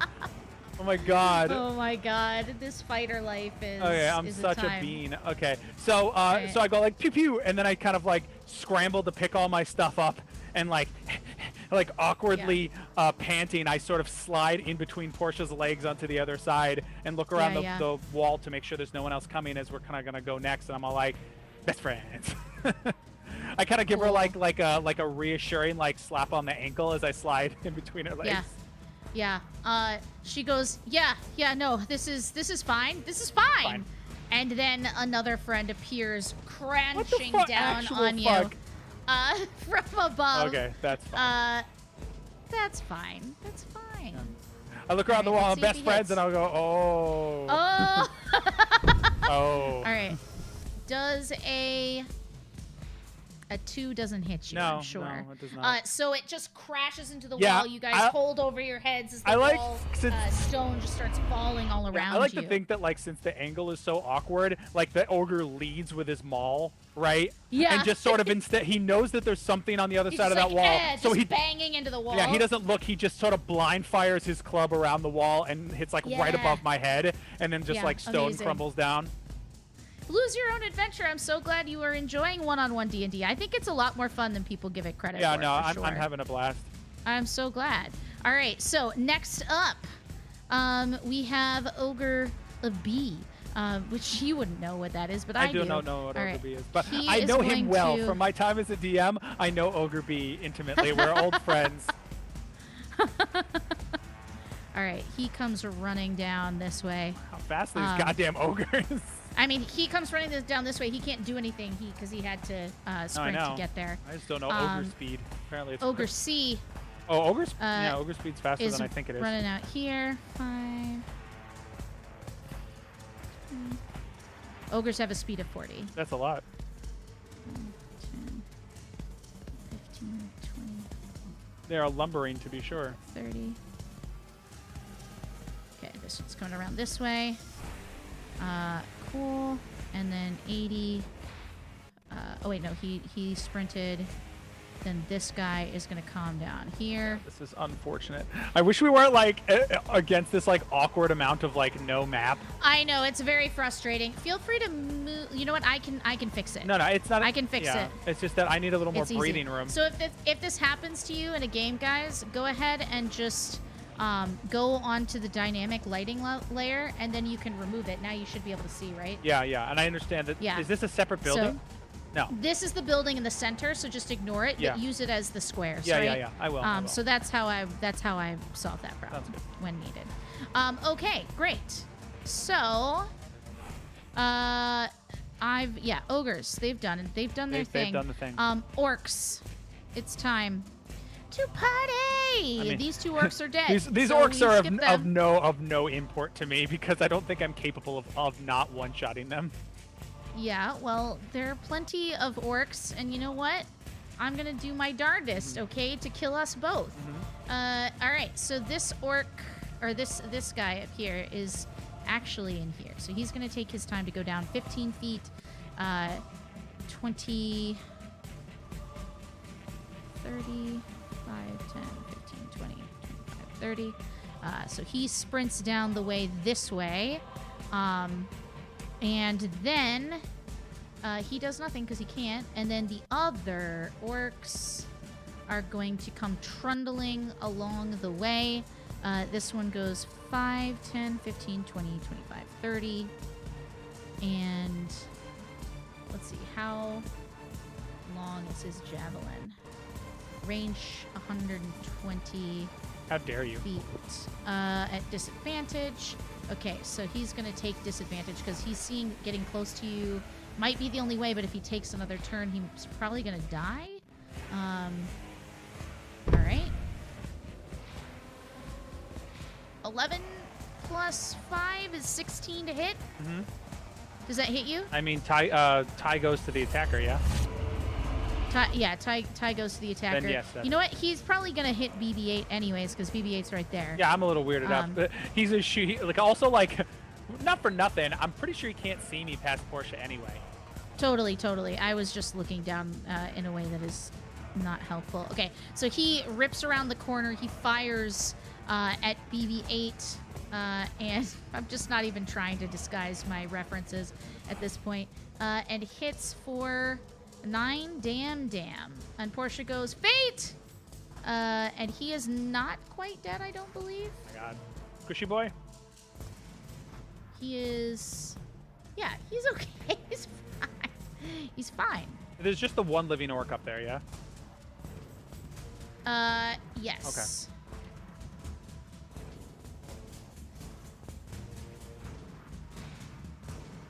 Sorry, I'm just doing math here. Okay, great. So he looks very damaged as he takes this javelin right into the side. He's kind of stuck in the ground trying to move, but the javelin's scraping along the ground as he's spinning. He looks very confused. And next up, we have the next orc to the party. So we've done this one. These ones are going to go around. So much dynamic lighting. They're going to run back the other way. 15, 20, 25, 30.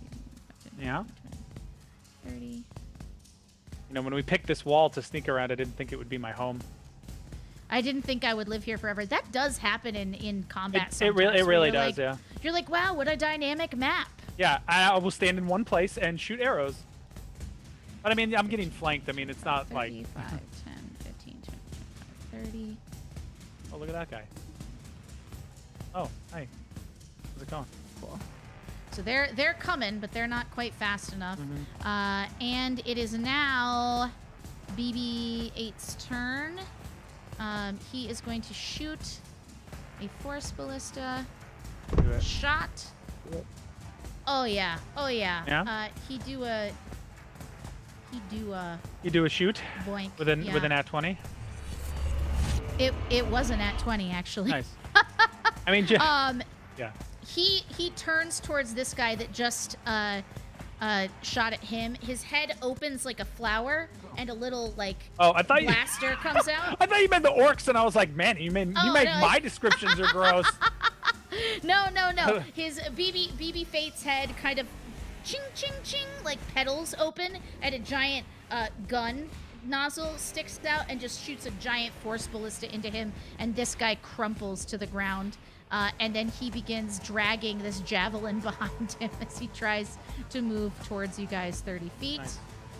5, 10, 15, 20, 25, 30. Okay. Oh, wait, no. I'm sorry. 5, 10, 15, 20. He can only move 20 feet around, I think. Okay, cool. Then it's Portia's turn. Portia will back up 5, 10, 15, 20, And you, like... 30. Oh, wait, I want to heal you first. Oh, yeah, that'd be good. That'd be dope. I forgot that you had taken... Yeah. There's a lot happening, but yeah, you deserve it. That would be dope. Yeah. 10 out of 10. She's going to cast a heal on you. Roll a d8 and add 5. Okay, 13. Okay, cool. So 13 heals Which is exactly the damage that I took. And she goes, I'm coming, buddy. And runs over here. Okay, cool. It is now somebody else's turn. Fine. And find out. Yeah, those ogres are dead. So yeah, it is your turn. Okay, I'm gonna disengage. I assume I need to disengage to get away from this. Yeah, so I disengage. Oh, I can't move that. 1, 2, 3, 4. I can only move there. Oh, there's a guy there. Hello, sir. All right, I'm gonna put it. I'm gonna pull another vine wreathed arrow, the last remaining arrow from my quiver, and fire it upon that. Uger. Awesome. Sounds good. Sorry, let me just look at this one thing real quick. Dun dun dun dun dun dun dun. I'll make sure. Okay. Yeah, you know what? I'll do this because it's fun. So I pull that out. I rolled a 19, an 18, excuse me. Okay. That hits? Yeah, cool. Can you make a charisma saving throw, please? Oh, I can. And as you can imagine, I don't have a super high charisma. I'm really hoping you don't make it, but we'll see what happens. Okay. What'd you roll? I rolled a 16. Damn. All right. I'm sorry. It's okay. Yeah, so nothing happens with that, but okay. I still do damage. Do that damn. So that's 20 damage. 20 damage. Jesus. All right, cool. And would you like to take a second shot? I would. That's going to be a 23. Yeah, that'll hit. Okay. That's going to be another 20 damage. God damn. This... Man, arcane archers, guys, don't sleep on them. Yeah, well, I literally do. only used my second arrow because I thought it would be cuter, but but since you made your charisma saving throw, I basically missed out on 2d6 extra damage. I'm so sorry. No, it's okay. These things happen. So this guy's movement is not restricted. No, he's unscathed. 5, 10, 15, 20. Okay, he moves up to you and slams down at you. He says, "Stay still, little one. I'm trying to kill you." No. Does a... I mean, I'm trying to kill you too, but you're very meaty. Does a 23 hit? Yes. Fuck you. Yes, a 23. Okay, 13 bludgeoning damage. Oh man, that he's up, he's down. He's up, 13's my lucky number today. Yeah. All right. Ouch. Okay. All right. Ogre number 2. 5, 10, 15, 35, 40. Let me just test this here. He is going to throw a javelin with disadvantage. Disadvantage. The first one hits, but does the second one? He missed. Wait, no, he hit. God damn it. All right, so Portia, you hear Portia yell out in pain. She takes an amount of damage, and she and in what seems way? Displeased by it. Does she get hit by a javelin? Yeah, she gets hit by a javelin that like lands right in the side, in the meaty part of her calf. Does it look bad? She doesn't look like she's going to die immediately, but she doesn't look comfortable. Yeah. I mean, no one would after a javelin to the thigh, but like, Mike, but like, does it? I would say of 30, it's 13. Why are you being coy at all? Because you're asking. No, I know. I mean, the thing is, yeah. She's you didn't have to got give me 17 of 30. Yeah. Okay. You didn't have to give me the numbers, but yeah, okay. Okay, but I did. Yeah, and here we are. And here we are. All right, cool. That's what the ogre does. The next ogre to round the corner is this big boy. 5, 10, 15, 20. Tired of all these goddamn ogres. Yeah, it's happening. My question is that never mind. All right. Does a 14 hit you? I don't think it does. Does not. Okay. He misses with his javelin. He goes, too small. Too small indeed. It's by design. Right. It's a feature, not a flaw. Feature, not a flaw. This guy, I think they're all of the ogres have gone, I believe. Yeah, they have. So. Oh, wait, no, this Get one off hasn't. ogres. Yeah. Get off ogres. 5, Is there a fourth ogre in the black? 15, God damn it! 20, 25, 30, 40. So if I wasn't doing 20 damage a shot, how exactly was I supposed to survive this? This is what the game told me to put you against. That's fine. It said three. It said I think 3 ogres for every player. I mean, it's fine. It's fine. It's fine. I'm doing fine. This is fine. I still got lots of gas in the chamber. Not as much as I did, but it's in there. Yeah, not as much as you'd want, but like it's in there. Yeah, exactly. All right. So, great. That's, I think it's fine. And you've almost killed every single orc to ever exist in favor. No, the orcs are non-players. Yeah, Like they're just annoying. Yeah. They're there to eat up. Yeah, they're the there problem. to soak up fucking. All right, this is a dead orc. This. What's season 2 over here? What is this? That just it's quadrant like. Oh, it's 2 not. of It's the not. courtyard. It's not an orc. It's not an Okay. orc. It's just I just moved it onto. It's get off season 2. Get off season Okay, 2. so. I mean, All right. you show up with any more ogres, it's not gonna be a season 2. This guy jumps up here, takes his movement to climb the wall and claws his way over, and is going to shoot What? down at BB Fate. He rolls. He hit. Oh my god. No. Not my BB. Not my BB. My BB. All right, cool. Is he dead? He's not, but he is like, his little head pops off, Okay. and a little wire attaching it is just dragging the head behind him as he's limping towards Portia. So it's not ideal. Then this next orc. So that's this one done. These ones 5, 10, 15, 20, 25, 30, 5, 10, 15, 20, 25, 30. Okay. Can't quite get around. They run. And these guys. Alright. 5, 10, 15, 20, 25, 35, 10, 15, 20, 25, 30. Cool. He's going to take a shot at you. Classic. With a longbow.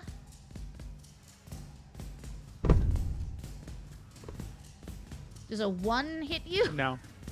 Okay, he goes flying out and skidding to the side and is knocked prone. So this guy here is on the ground. This guy is coming out. What guy? I don't see him. He's right here. Oh. Sorry, you pinged in the black, in the darkness, and I was Yeah. like, I don't know him. This guy is climbing up here. God. Freaking cover. 5, 10, 15, 20, 25, I'm too damn 35, slow, 40. man. I'm so slow. Why can you only move 20 feet around? Because I think it's because of my heavy armor. That's insane. You must be like overburdened or something, over encumbered. I mean, I don't know why it says 20. All right. Chainmail shouldn't slow me down, right?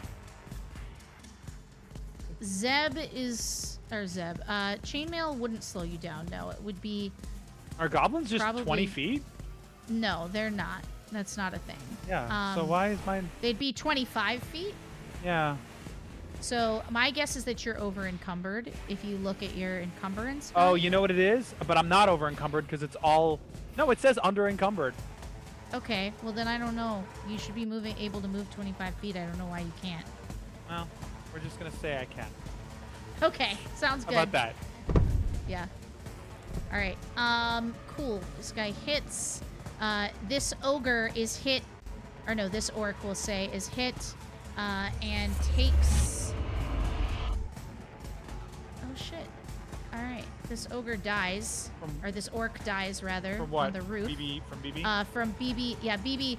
Basically, his head is rolling around on the ground as he's trying to get to Portia, and his head turns upright and shoots a laser out of it up at this guy, and he flies backwards and is seen no more. He gets to Portia.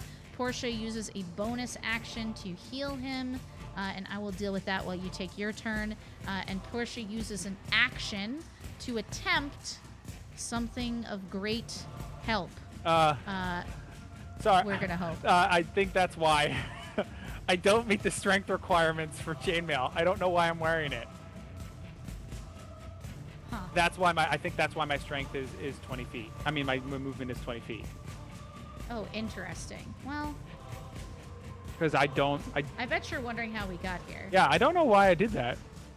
Well, let's see. Without the chainmail, what's my AC? Oh, well, that's why I'm wearing chainmail. Because I wanted to be This should be beefy. enough. All right, she is going to.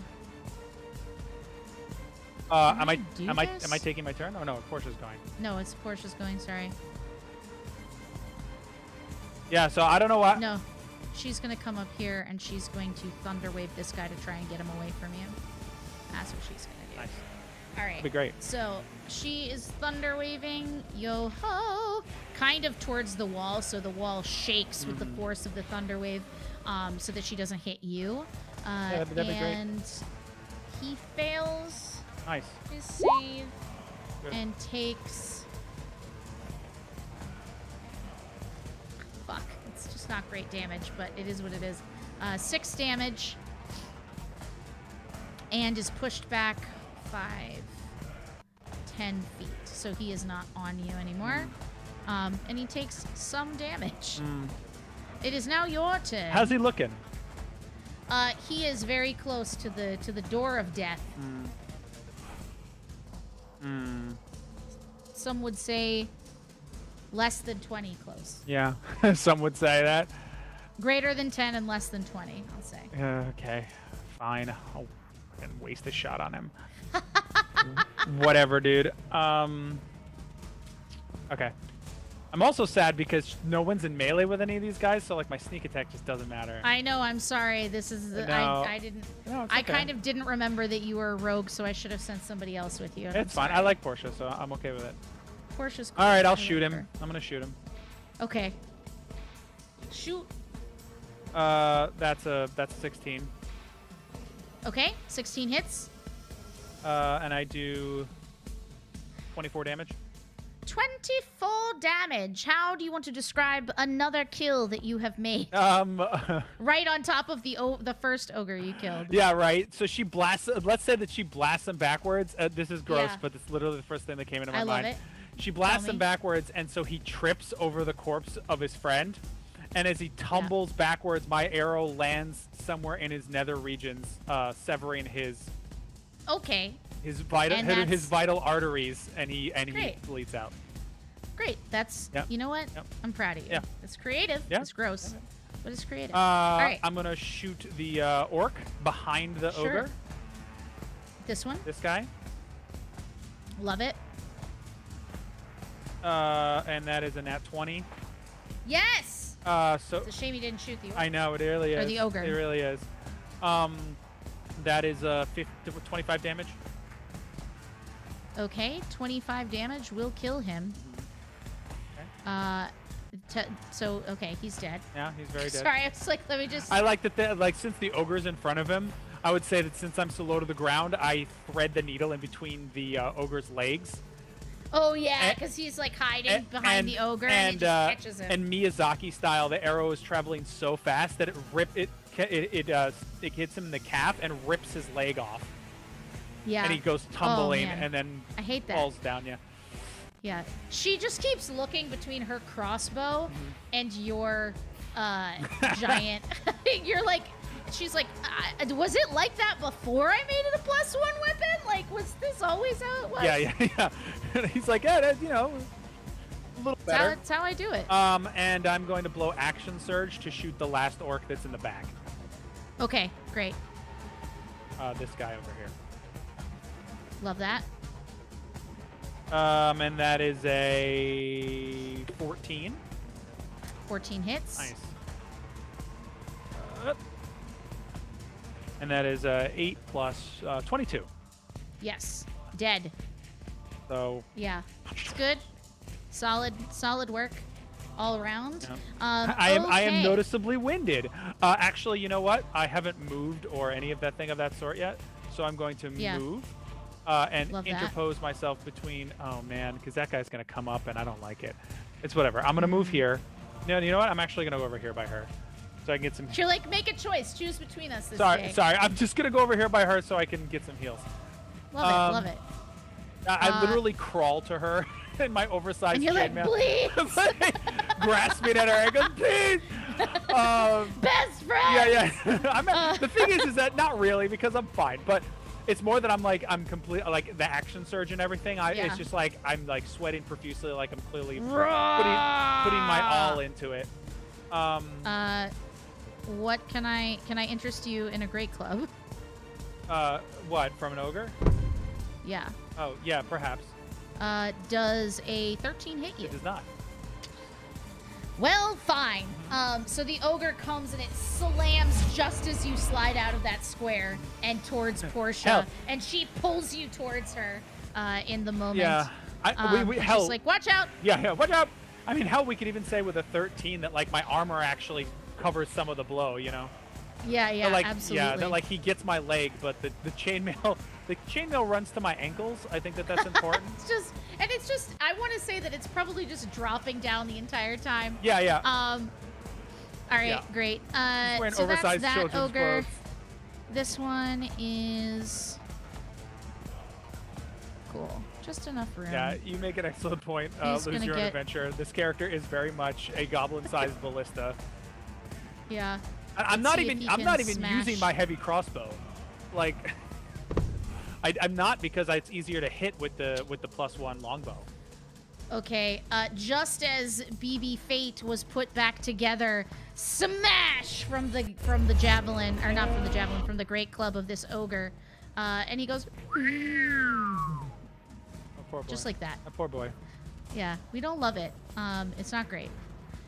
So with that being said, a third. Look what they did to my ogre? boy. There's one of these ogres is not here anymore. So let's see. There's this one, and this one. Oh, this one. It's this one. Oh, this one. 5, 10, 15, 20, 25, 30. This one's going to throw a javelin at Portia. Shook! Through the air. Don't do it. Oh, that was very lucky. All right, a 13, and it sort of sticks in her pauldron and into the wall behind her, and she goes, "Ugh," Is she, and rips it off. is she okay? Yeah, she's okay. Okay. It just stuck in her pauldron. Okay. She's like, thank God. Since you didn't give me a Thank number, God. I didn't know if it was just like Yeah. RP. Because I do that constantly to people. I will like very flowery. It's so true. Yeah, flowery descriptions, and they're like, "How much damage did I take?" I was like, "You didn't take any damage. It was stopped by your armor. Come on." Yeah. I was describing how it did. Orc D. How many? Don't give me the DM. it's coming. Let's see. This one pops up on top and takes a shot. Let's see. We'll say at How are there still Portia? 2 ogres remaining? Um, Didn't one of these die? there are 3 ogres. Yeah, remaining. sorry. Are there 2 on this stack right here? There are 2 in this stack that are both dead. Okay, I thought that there were only 2 ogres left. Alas. No, Alack. there are 3. Sadly, I'm sorry. Alas. I'm sorry that didn't happen I mean, for hey. you. This one, I believe, one of the ogres still. Hold on. Wait, did you kill one last round? Yes. Was it standing right here? Yes. Or was it the one? It was the one that got blown back. It was standing here. This oh yeah, there are 2 there. Okay. There are 2 here. Yeah. Yeah. So then you're fine. So this one was not the one that was standing back. This was the one that was down here. Yeah, I guess so. Yeah, or this was the one that was down here who ran up to you.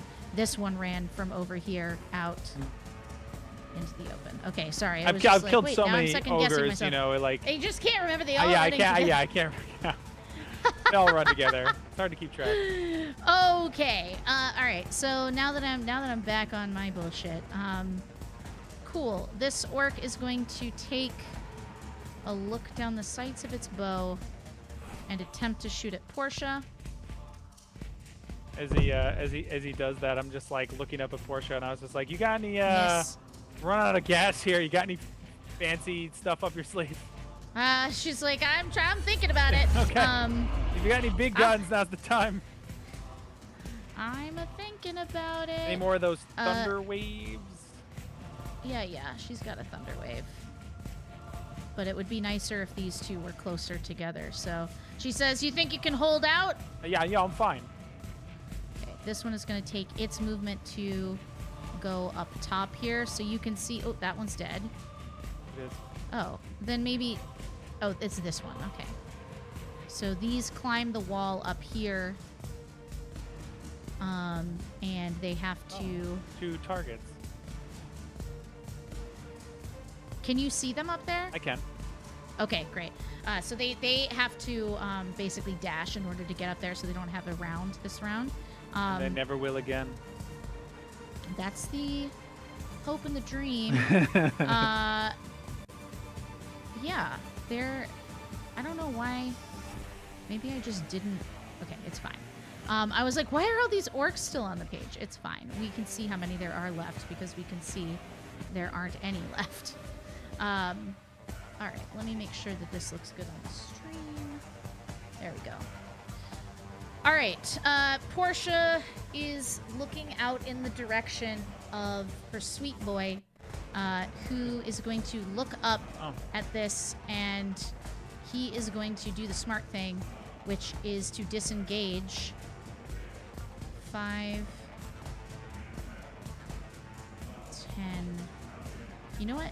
It would just, if he went 5, 10, 15, 20, and tries to hide amongst the rubble. Sure. Then this ogre's dead. Oh, then it's Portia's turn. Portia it says, can you hold out? Yes. She's going to hold a thunder wave until this one gets close, and if this one gets within range, she'll let a thunder wave go on both of them. Which one? This one? Yeah, when this one moves up, basically, okay. She'll do it. So she says, "Yeah, okay, I can... do whatever you can, and I'll try to finish it off." Sounds good. Okay, it's your turn, Zeb. Okay, boy. I'm just gonna shoot him. Okay. Shoot him point blank, I guess. Okay. Shoot the ogre right in front of me. Okay, go for it. That's a 15. That hits. Yeah, 15 hits. And then the second one is going to be an 11. Okay. Does that hit? Yep, that does hit. Nice. The AC is 11. I get my sneak attack because she's within 5 feet of it. Mm-hmm. So that's going to be 9. And, oh gosh, my brain. 16 plus 8 is 24, 44 damage. 44 damage? Yes. Whew. Tell me what that looks like, just because that's like a lot of damage. Yeah. No, it really, truly is. It's always so hard to describe what like intense damage looks like from the perspective of an arrow. But I mean, I think that since I'm always using sharpshooter, I like to think that it's like always hitting them either in a really vital spot or it's like, let's say this. Yeah. Let's say that okay, I like this. So I knock both arrows on the bow. I pull out, let them go, and then they both fire out. And as they fly through the air, they both grow like thorns. Yeah. Rose, love that. like rose thorns, and then they bite into his flesh in 2 different spots, a little farther away. And then you see like movement like underneath his skin, as though the roots from the arrows are like connecting to each other, but like through his body. Nice. You know what That's I mean? awesome. Yeah, so it's basically like the brambles are like growing into his flesh and like just tearing him up from the inside. Yeah. The brambles begin to grow into his flesh and tear him apart. What do you want to do with your second attack? Oh, that was both attacks. Oh, that was both attacks into the same one? Yeah, okay, great. Yeah. So that was why the moment we have all been waiting for. I'm going to do go something ahead. with my I'm going to second wind with my bonus action. Oh, love that, please. Just to keep. But you already have second winded. Oh wait, no, you didn't. I action surged. You're right. I'm sorry. Those are 2 different things. Yeah. I'm so sorry. So I'm just to top myself off.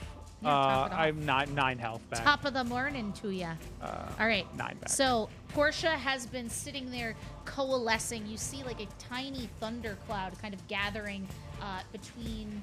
She has like a bunch of tinkerer's tools that she's sort of drawing through the air and creating this cloud. And from the cloud shoots forth a giant sonorous thunderclap that hits both of these guys as this guy squeezes in to try. You know what? He would get this far, and that's still within 15 feet. So she will go ahead and let fly this thing. Let's roll a save for these guys. Okay. Did they make it? That is... they did not. Good. They did not make it. So that's great. All right. It's good for me. Not the best thunderclap in the world, but it happened. So altogether, that is 20. Wait, no. That's 15 damage. Okay. Sorry, I was like, I can't do math. Okay, so they both get pushed back. Is it not? 15 damage. This one is slain. Nice. By the thunderclap, and the body is just sent hurtling backwards through space. And time. Away, and time immemorial. Backwards. This one. Make sure I notate it correctly in here because I don't want to be like, and now where's that 40th ogre? Where is he hiding?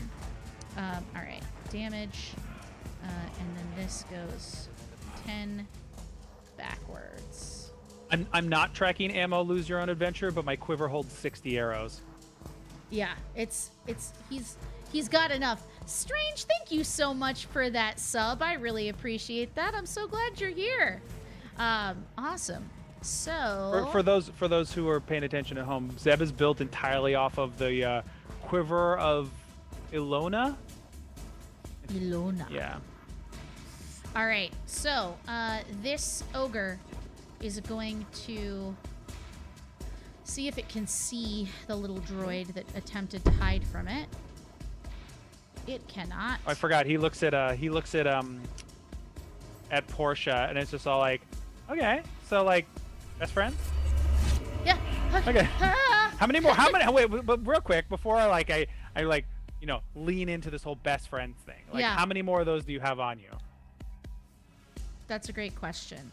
She goes, eh. Okay. So like like one, or like like that's it. That's pretty much it. Okay. She throws. She like takes her tools, puts them in her pouch, and just holds up her crossbow. She goes, I'm a pretty good shot though. I might. It's gonna be a little. I'm a pretty good shot. Okay. Yeah.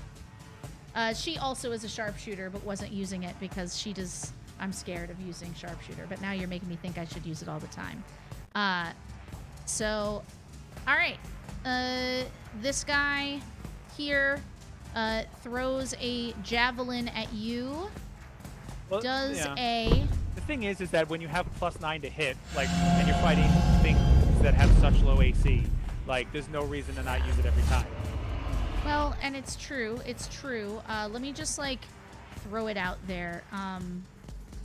Does a natural 20 hit you? Yes, it does. Oddly enough. Cool. So I'll just roll 4d8. Wait, what are you hitting me with? A javelin? Oh, wait, no. I'm sorry. Not 4d8. I was like, a javelin does 2d8 damage? A javelin does 2d6 damage. So I'm sorry. 4d6. Javelin does that again. Wow, that's a lot of damage. Luckily, I rolled a 1, 2 2s, and a 6. So altogether, that will be a 15 damage. Okay. Ow. Whoops. Yeah. I'm sorry. Don't forget about your health potion. No, I know.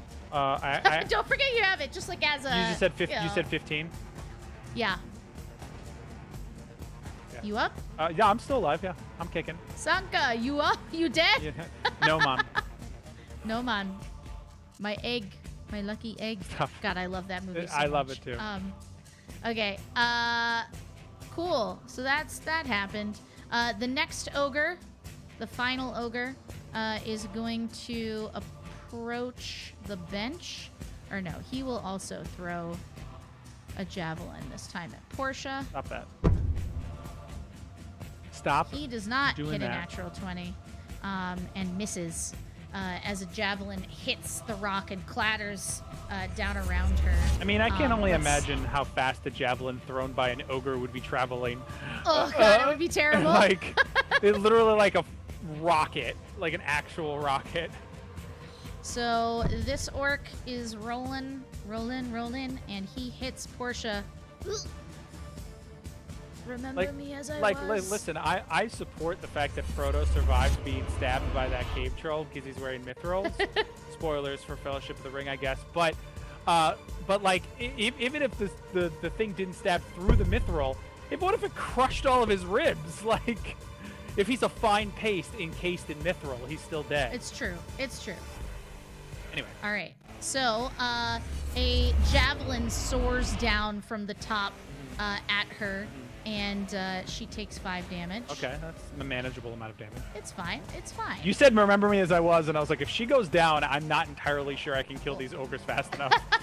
It'll be fine. I mean, you can always run away with your, 20 speed?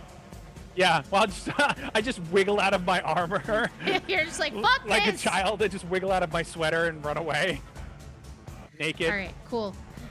So that guy goes. The next guy is going to shoot one down at her as well, seeing that she is a source of spells. Spells are bad, but he rolls a 6 and misses. Nice. So that's great. Love to see Onward. You love to see it. I both love and loathe to see it because you know, Chris, I killed 4 out of 5 players in a game the other night, which I've never done before, and now I have a taste for blood a little bit. You can't kill me. You don't want to do it, right? How many ogres have I slain this evening, and you can't kill me? it's not worth it. All right, cool. How many more numbers must I put on you? Great. So this one now will take a shot, and he's gonna do that at you. Don't do that. Or a couple seconds ago. Hit you? No, a 3 does not hit me. See? Yeah. Not great. All right, cool. Next up is this little boy from in here is gonna get advantage because he's hidden from this ogre who didn't notice him last round, and he is going to use everything he has. Everyone pray for BB Fate. Praying. Oh, nice. That's a hit. A palpable hit. A palpable hit. And let me go get the extras. Force Ballista. And...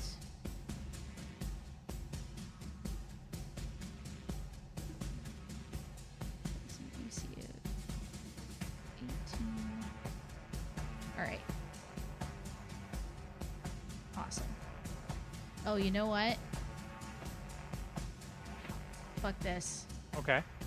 He goes... sorry. I take it back. Okay. He's going to go up here.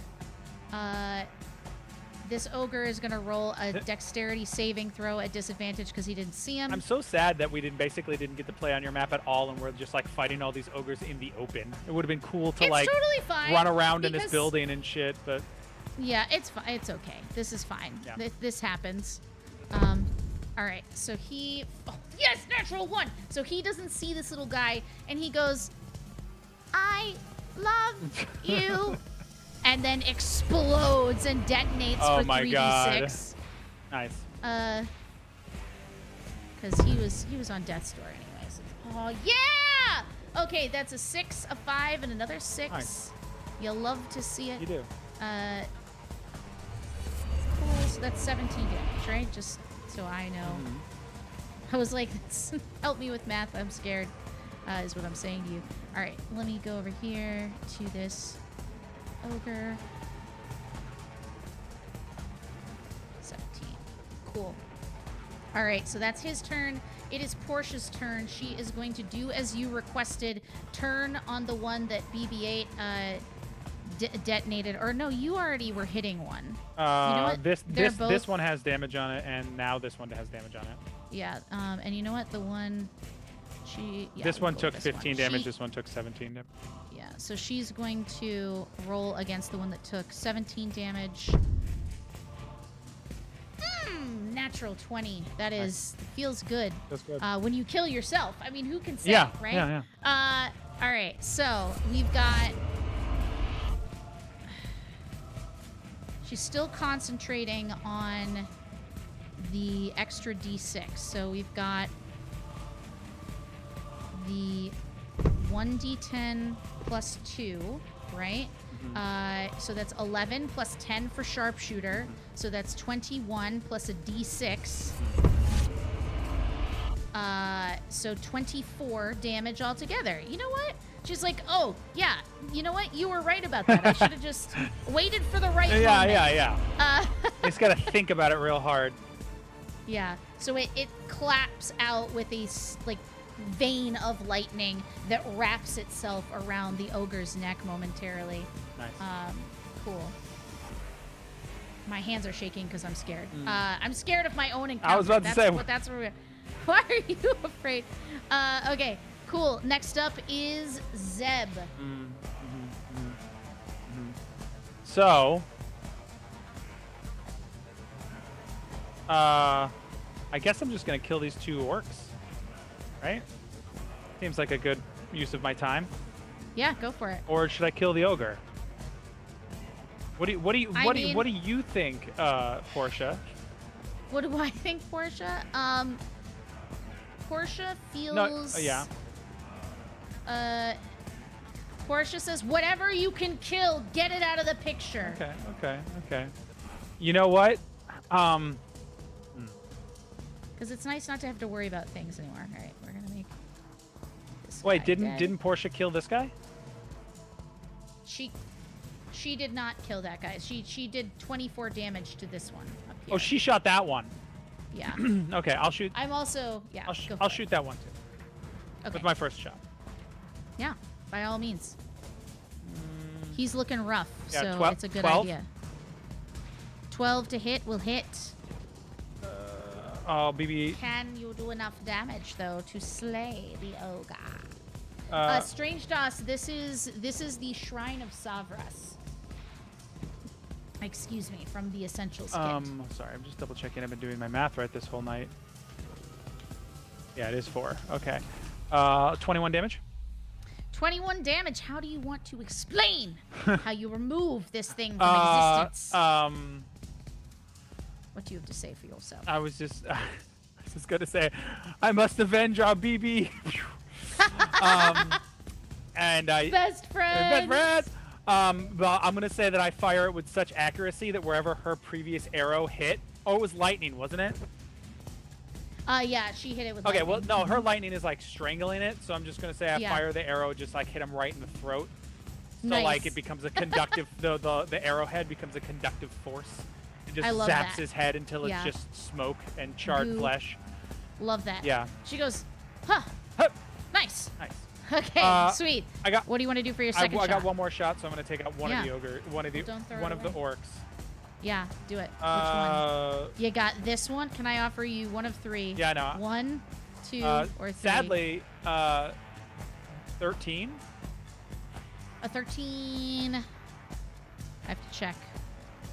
I feel like it hits, but I'm not sure. Might be my first miss of the night. Nope, their armor class is 13. Hell Hey, yeah. Pizza, pizza. Yeah, hell yeah. Pizza. 19 damage. Okay, great. It's dead. Okay, good. Which one? Let's say the one closer to Portia. This one here. Okay. It is dead. And he's like, oh, I already got this other arrow in my hand, so and I just sort of no look fire it straight up, and it like hits him like underneath the chin and comes out the top of his head, and he just goes tumbling down off flinches. the. Yeah. Portia flinches because it goes right by her nose. Yeah. She's I like to think that it like Christ. throws her hair up. You know what I mean? Like the gust is like. Yeah, her white hair is just like. And then she looks at me and is like, Jesus Christ! And then a second later, the orc's corpse misses her by an inch. Amazing. And also, who's Jesus? Okay, so sorry. cool.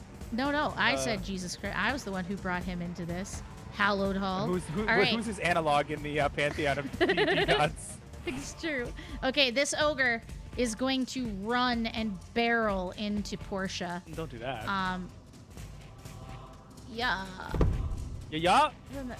Okay, he's going to hit.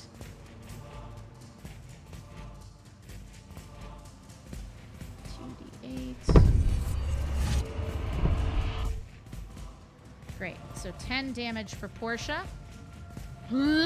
She says. It's not great, but she has a health potion, so we'll see how that goes on her turn. Apply. Oh god. It just like totally knocks the wind out of her. All right. Back up to the top of the round. We have Orc.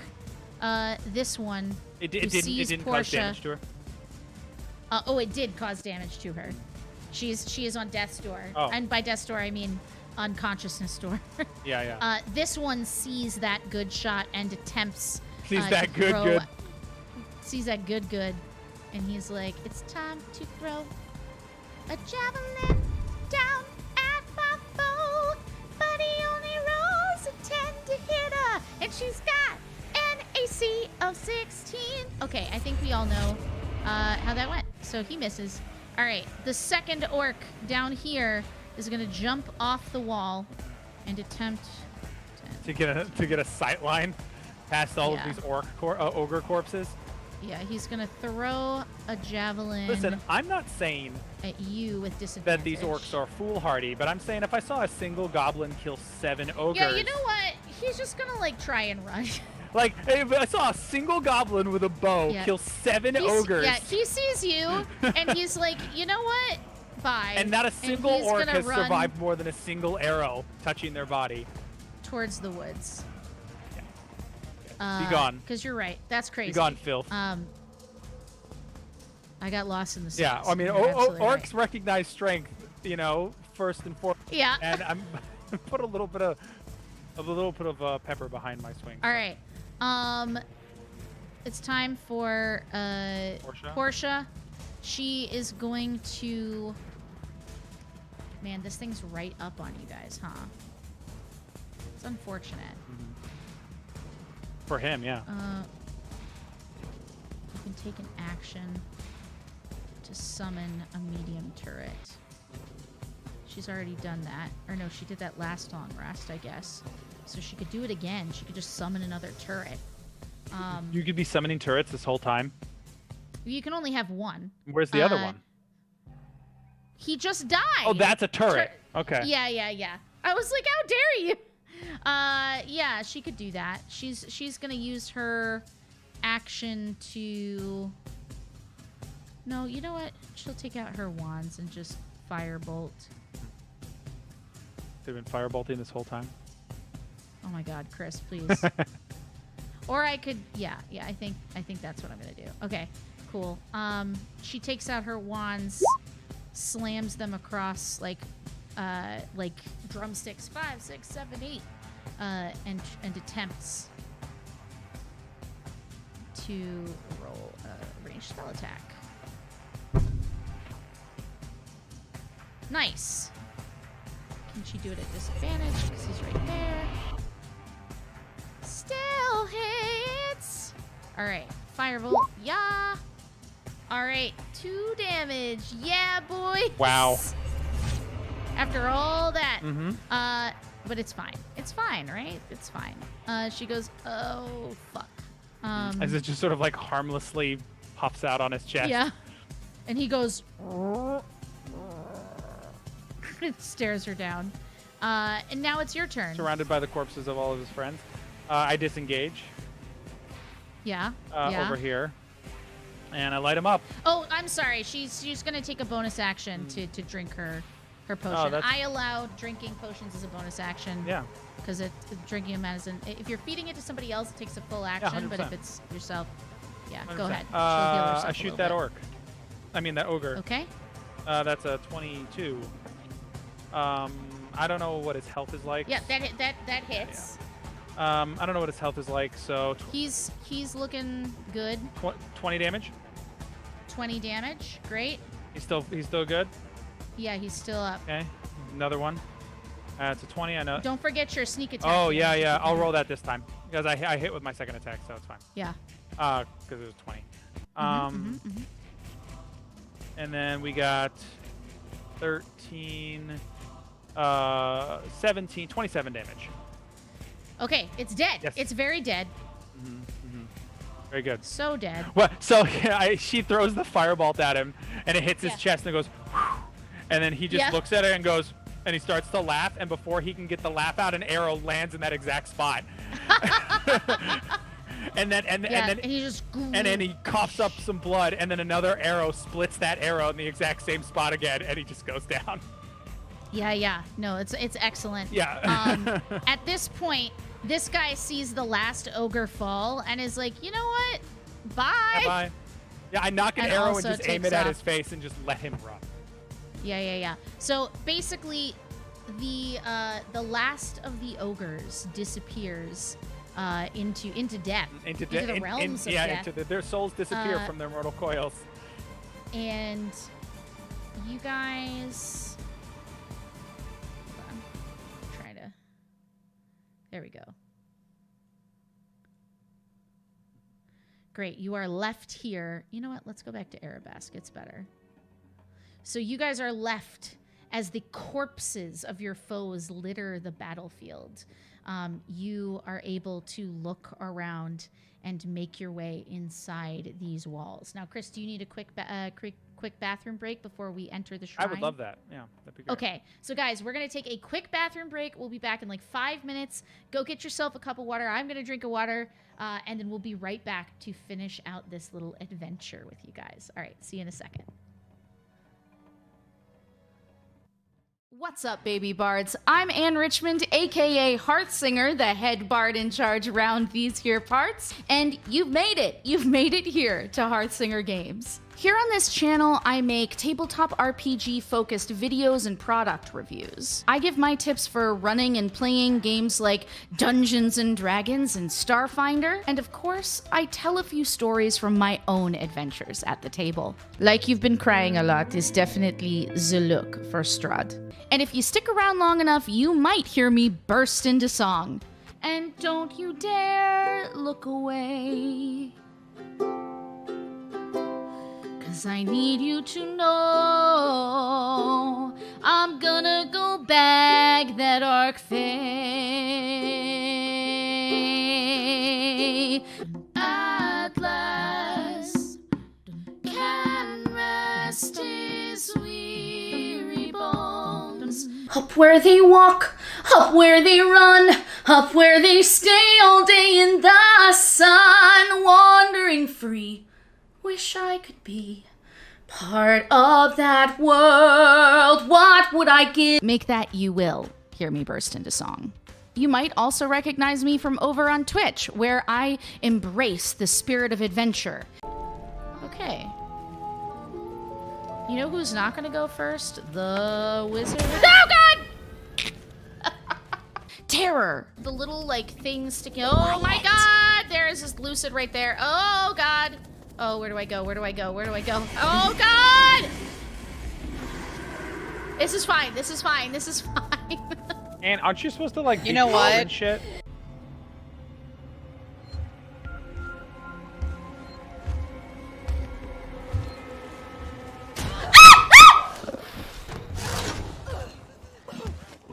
Okay, put your little mouth away.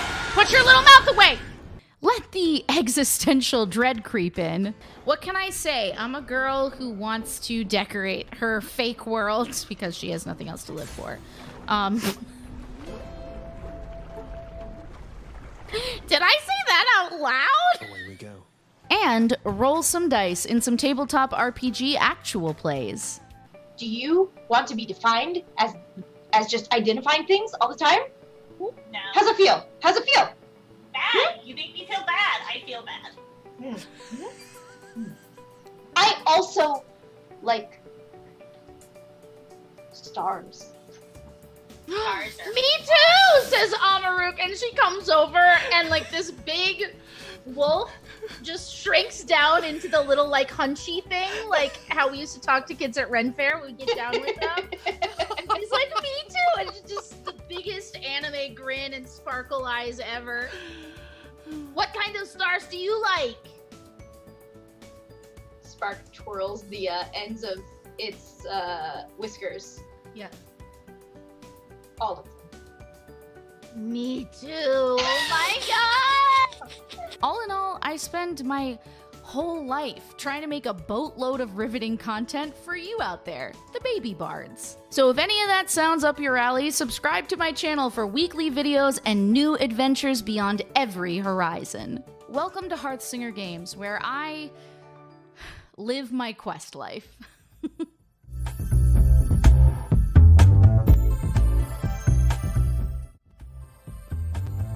All right, everybody, I am back. Chris is back. We have had time to wee.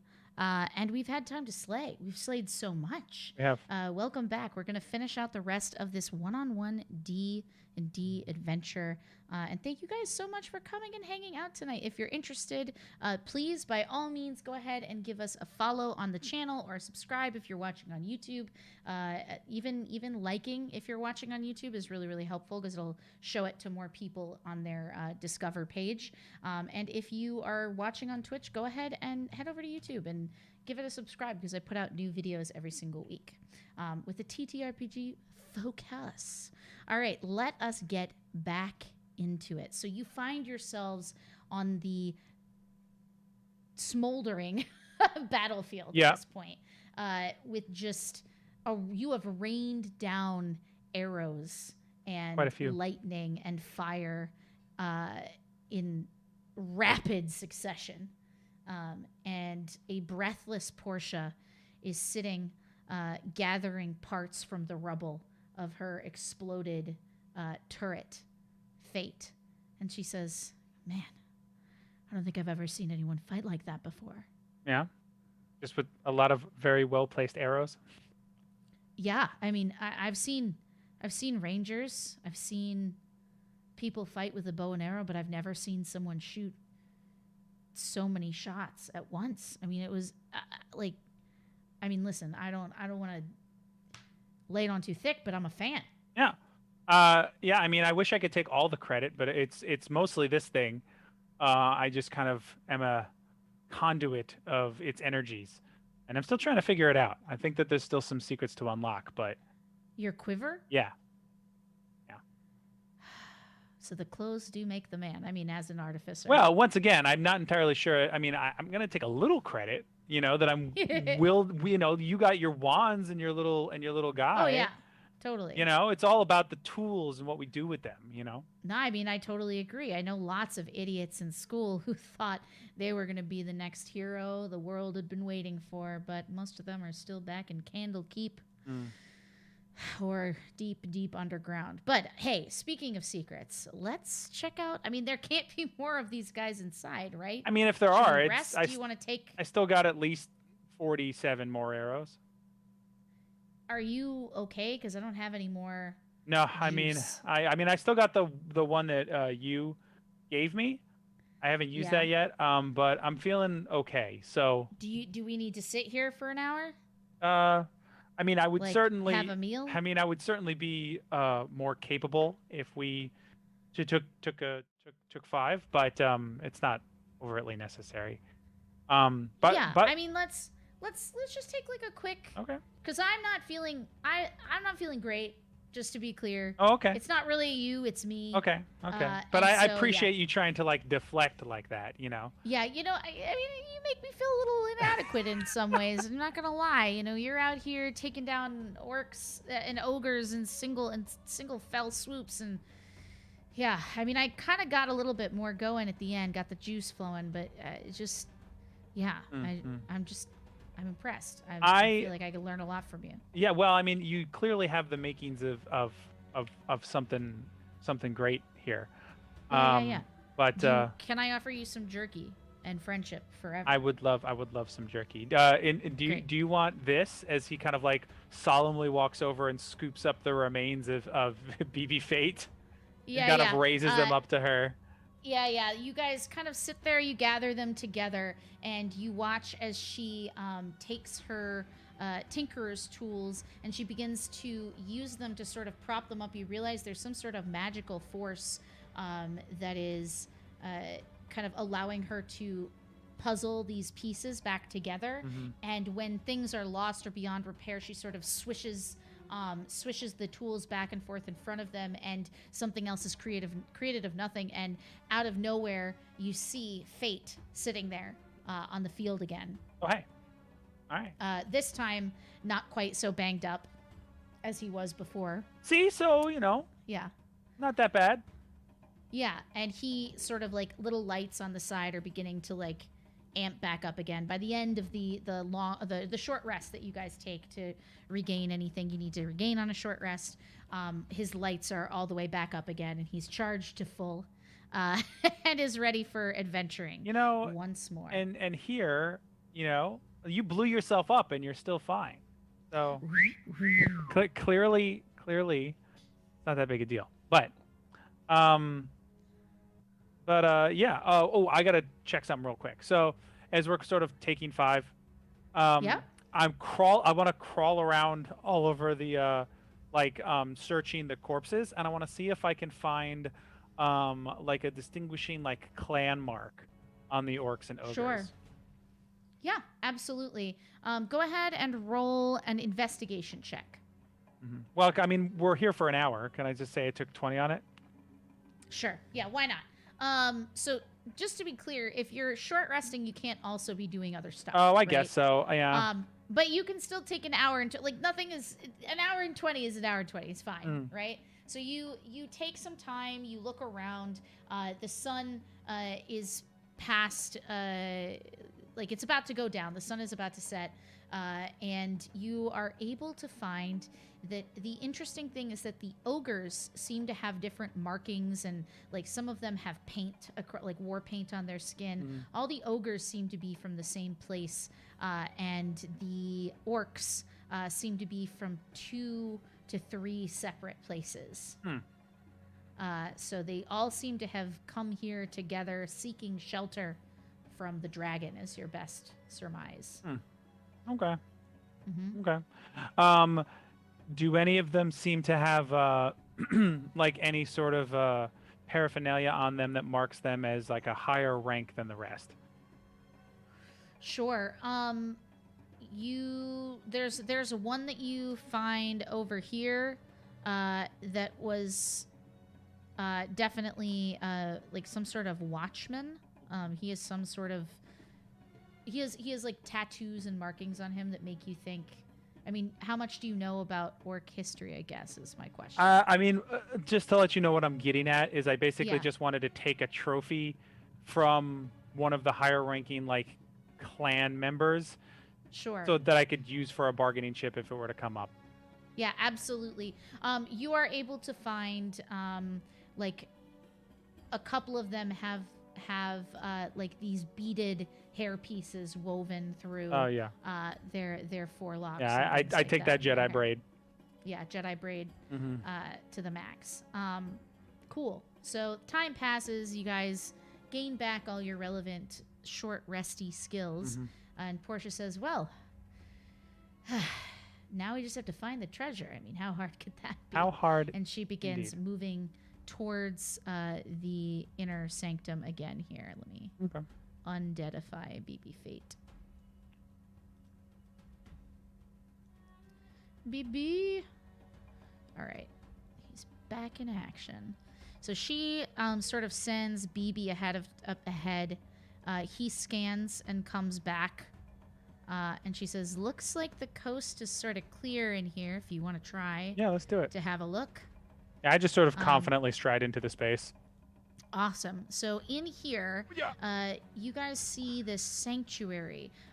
There are a couple like ruins of beds and things here. It's clear that the orcs had been setting up camp in here to be within the walls. You see one tall stained glass window with a giant eye in it. And if you want to roll a religion check, you can. Yeah. Hold on. Sorry.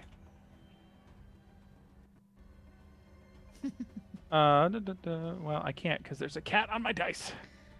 Cat. Religion check?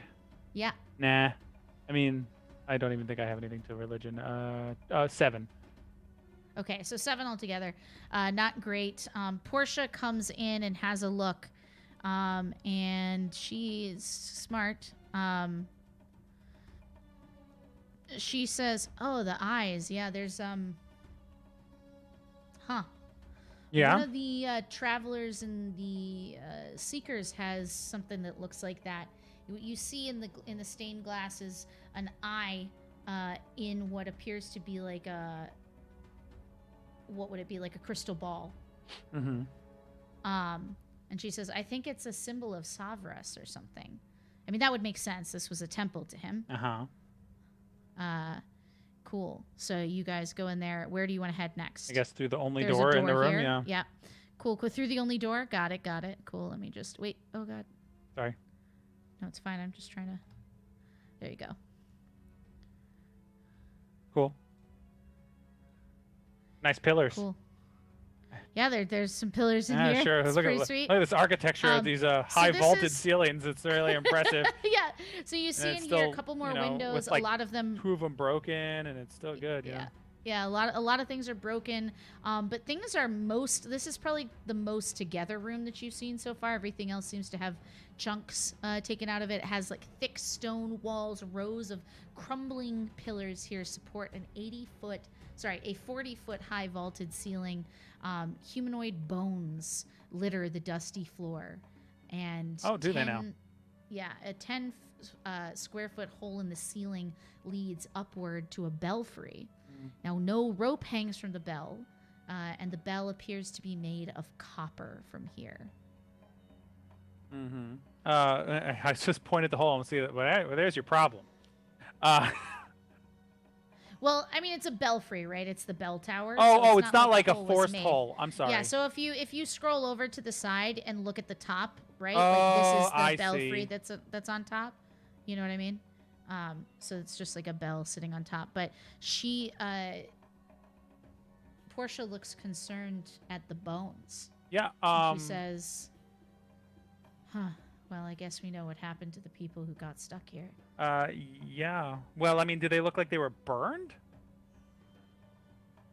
It looks like she like goes and checks out the bones. If you want to help her with an investigation check. You Yeah. might be able to I'll find do that. something else. Okay. Oh, do you want me to roll it? No.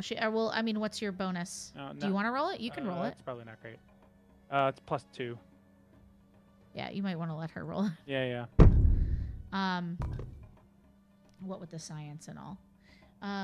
Cool. She rolled really fucking low, so that's cool. She has Not advantage even though. Science can. Yeah, she has advantage, but I rolled a 1 and a 4, so let me just see what her bonus is to it. Skills. Okay, yeah. So she says it's kind of hard to see. I mean, they've been here and the weather's been what it is, and she like holds up one of the bones and looks really closely. It's like a femur. Mm-hmm. And she says, "Flat teeth." Mm-hmm. She tosses it to you and she says, "Ogres." Oh, these are all ogre skeletons. No, she's saying there are teeth marks on it. Oh They're- God. They're crunchy teeth, Mm. not sharp teeth. She says orcs have sharp teeth. Ogres ate these. Oh, that is Probably. She like says, thinking for a second. She says, "If I had to hazard a guess from what she found out about the different groups, the orcs bought a tenuous peace with the ogres by giving them the prisoners." Mm. Well, that's horrible. Right. That's what it is. I mean, of course it's terrible, Yeah. but we knew they were dead. It's just a shame how. I don't know. What do you think? Should we tell people in Phandalin that that's how they went, or should we just simply say they didn't make it? No, I think it's probably just best to say that they were. I don't know. Eaten is just a little harder to stomach. I don't Pardon know. the pun. Scob is always so proud that his nephew was eaten by a dragon. Yeah, but this is not a Kind of- dragon. These are ogres. You know, they don't carry the same gravitas.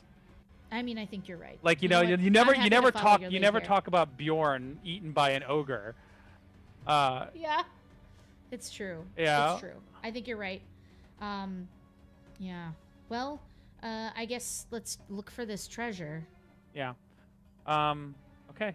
I guess so. I mean, I just kind of like Where do you want to I look sort of next? like inherit. I could sort of like flippantly just kind of kick one of the bones. You know what I mean? Like sort of pensively, like just kind of kick the bones. It's like I'm sort of trying to figure out how to make how to deal with yeah that mentally? how to deal with that mentally. Yeah. Yeah. I'm gonna go through these big double doors. I just push them open. Sure. Awesome. I will let some light in. Oh, that's so weird that you can just open them. That's cool. Yeah, I open the door. Mm-hmm.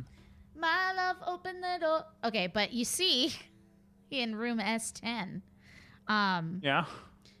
Oh, oh yeah, you haven't gone up there yet. Okay, so S10, the altar of fate. 6 stone pillars brace the vaulted ceiling of this. Once temple. again, just beautiful architecture. 10 out of 10. Yeah, yeah. pillars. I can't believe that the ogres left this place Or standing. At least 6 out of 6. Yeah, 6 out of 6 pillars. It appears that the ogres were primarily kept outside. There are not a lot of doors here that were big enough to let ogres in without squeezing. So one of the things that you can tell from, or that Portia is able to tell you from her investigation, is just that it looks like the ogres were primarily outside animals. They were outside cats. They're free range ogres. Free range ogres, exactly. The floor is buried under a thick layer of dust. Also covered in dust are 4 humanoid skeletons in tattered priestly vestments. Interesting. Lying near the stone altar, which you can see down here at the south of the map. Situated in an alcove under 4 narrow windows carved in front of the altar is a humanoid eye. So lots of eyes going on. You've seen it. Yeah, but like a depiction thereof. Okay. I sort of stand there and I'm just kind of like almost giving her like a encouraging pat on the back. I'm just like, you want to just yeah. do your thing on that? She takes out one of her wands and she uses it to cast detect magic. She draws a sigil with the tip of it in the air and then pushes it towards the altar, and it sort of expands like a giant web that folds around the altar, and her eyes turn into 2 bright neon green sigils, and she says,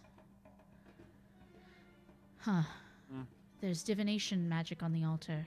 Okay. Meaning what? I don't think. And she looks at the priests and she looks at the altar and she says, they were clearly here protecting it. They died with the doors closed. I was about to say, when we pushed those doors open, did they look like they hadn't been opened in a long time? Like, did we disrupt the dust on the floor in the direction that the doors opened? It looks like there were footsteps, but it looks like whoever came in here was not an ogre, so probably an orc. And very few people have come in here. They seem to have had some sort of respect for this. I mean, everything here is telling you that they didn't come here to be brutes. They came here because they needed to live, and their habitat in the mountains has been taken from them. So they're not looking to be terrible. They're just trying to survive, and it's clear that they. Yeah, well, you tell me that after I kill all of them. Yeah. Well, I mean, yeah, that's how it Whatever, works, they isn't it? ate the people, okay? Well, the ogres ate the people, but they gave them the people to eat. So sure. I mean, Yeah. 6 Yeah, I mean, you know. Yeah. So she says, I have a feeling the altar is special in some way. Okay. I sort of walk over and start messing with the altar. Do you touch it? Yeah, I touch it. Great. So she doesn't stop you. Yeah. Zeb doesn't have 'cause she reverence hasn't- for that kind of stuff. Again, like it's divination magic. So either it's gonna one who has seen the eye you and show something you, or you're gonna see something. So at the end of the day, like you're inside a building. If something sees you, it's probably fine. It might be a god that sees you. So she doesn't think it's very dangerous necessarily. She just doesn't know what's gonna happen. So you step up and touch the altar. One second. I just feel like this needs a new music.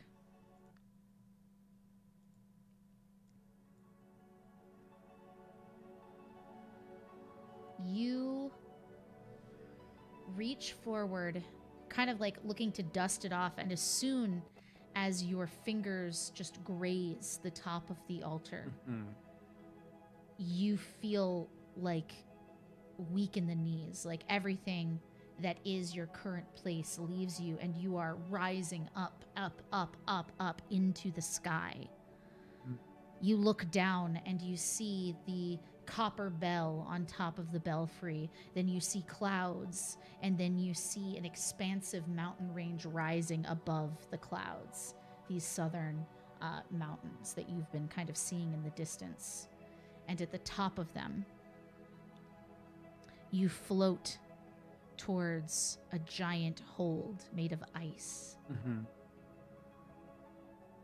You see how it is nestled between two giant crags, and you are immediately inside, teleporting through rooms full of treasure and gold and rubies and bones and death and cold.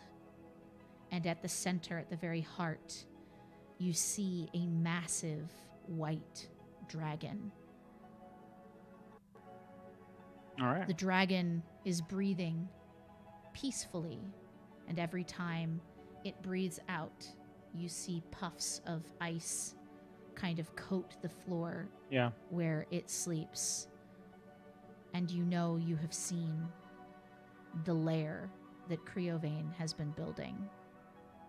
More riches and potentially magical items than any collection that this Calliope woman could hope to have are there inside that keep. Yet another reason for them to protect Phandalin and the surrounding area from this dragon. Cool. And you are shunted back into your body. You find yourself like in a cold sweat on the floor. And you have a curious feeling. Mm-hmm. You sense the distance to the dragon. And when you look, when your eyes are fluttering over, you see the eye carved into the altar looks at you. Like as if it's a real eye. Yeah.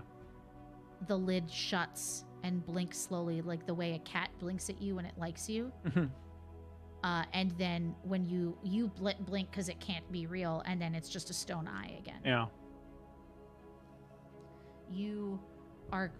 It's as if you have a hunter's mark cast on that dragon. You have become incredibly useful. You are a dragon radar. Gotcha. I look at Portia and I just say, you should touch this. She reaches forward and places her hand on the altar. Mm-hmm. You watch as she kind of like squints and looks down at her hand because she's expecting something incredible to happen. Yeah. And then she just looks at her hand. She puts it there again. She says nothing. What did you see? A lot. It's going to be a lot to unpack. But I think I'm in a good place to help you guys kill that dragon. That's what you want to do. Well, it's certainly on the list, and seeing how you've handled this, I can't say anyone would be discouraged to have you on their side. Mm-hmm. Oh, look at this. And she sees where your hand kind of slid down the altar. Mm-hmm. You see there's the altar has actually rolled backwards. They're like stone rollers.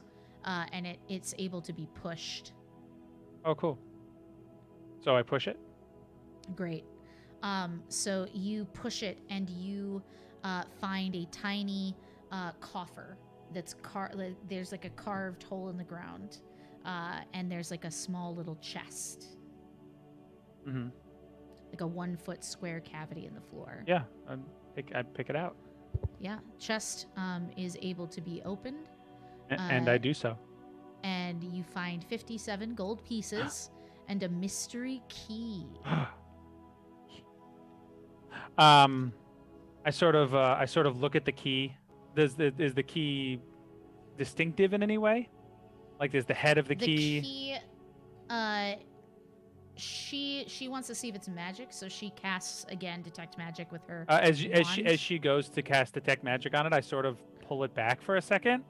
Oh. And I pull it back. I sort of pull it back for a second, and I stretch my hand out. Oh yeah. And I say, DBFFs. That's Dragon Best Friends Forever. Sure. Yeah. Absolutely. Okay. So does she shake on it? Yeah, she shakes on it. Okay. She says, "I'm not going anywhere. You're not going at this point." And so I toss her the key. Awesome. She takes the key. She winks at you. She casts detect magic, and she says, "It's definitely magical. I don't have the ability to tell what it is, but Miss Calliope might be able to do that if we take it back." Okay. Cool. So. Oh, quick question. Oh yeah. No, since we're like best friends now, Oh yeah. do you trust Calliope? I mean.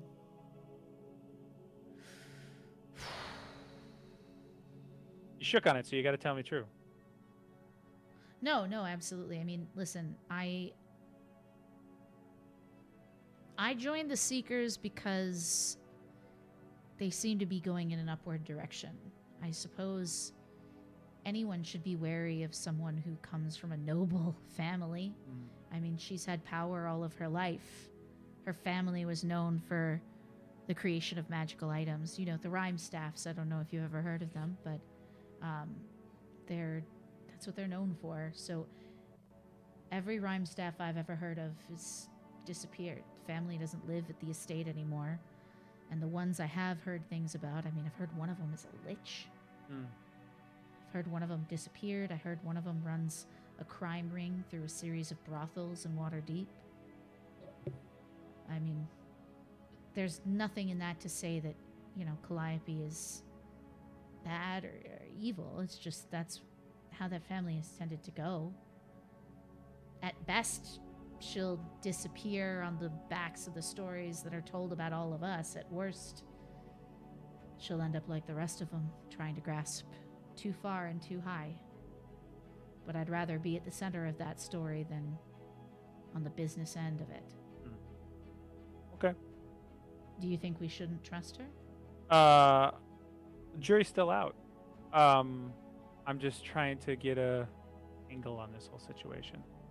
But things have just gotten a little more involved than I intended, much more quickly than I intended. So I'm just trying to get a handle on it. Well, but we'll talk to Calliope when we get back. Yeah. I mean, don't let her make you into something you don't want to be just because you touched that altar. Mm-hmm. Your life should be your life. My life should be my life. I mean, honestly, I wouldn't have ended up there if it hadn't been for the fact that they dragged in my mother. So, that's a lot of us ended up there in weird ways, and no one is a prisoner, but she makes it pretty difficult to want to leave. Yeah. And I don't know if comfort is a weapon. Okay. Well, we gotta find this treasure. Yeah. And then we can go back. Okay. Let's figure that out. She says there's another door on the other side. You guys are able to check out that other room. Mm-hmm. It's pretty much like the room on the other side. 1 second here. There we go. S8.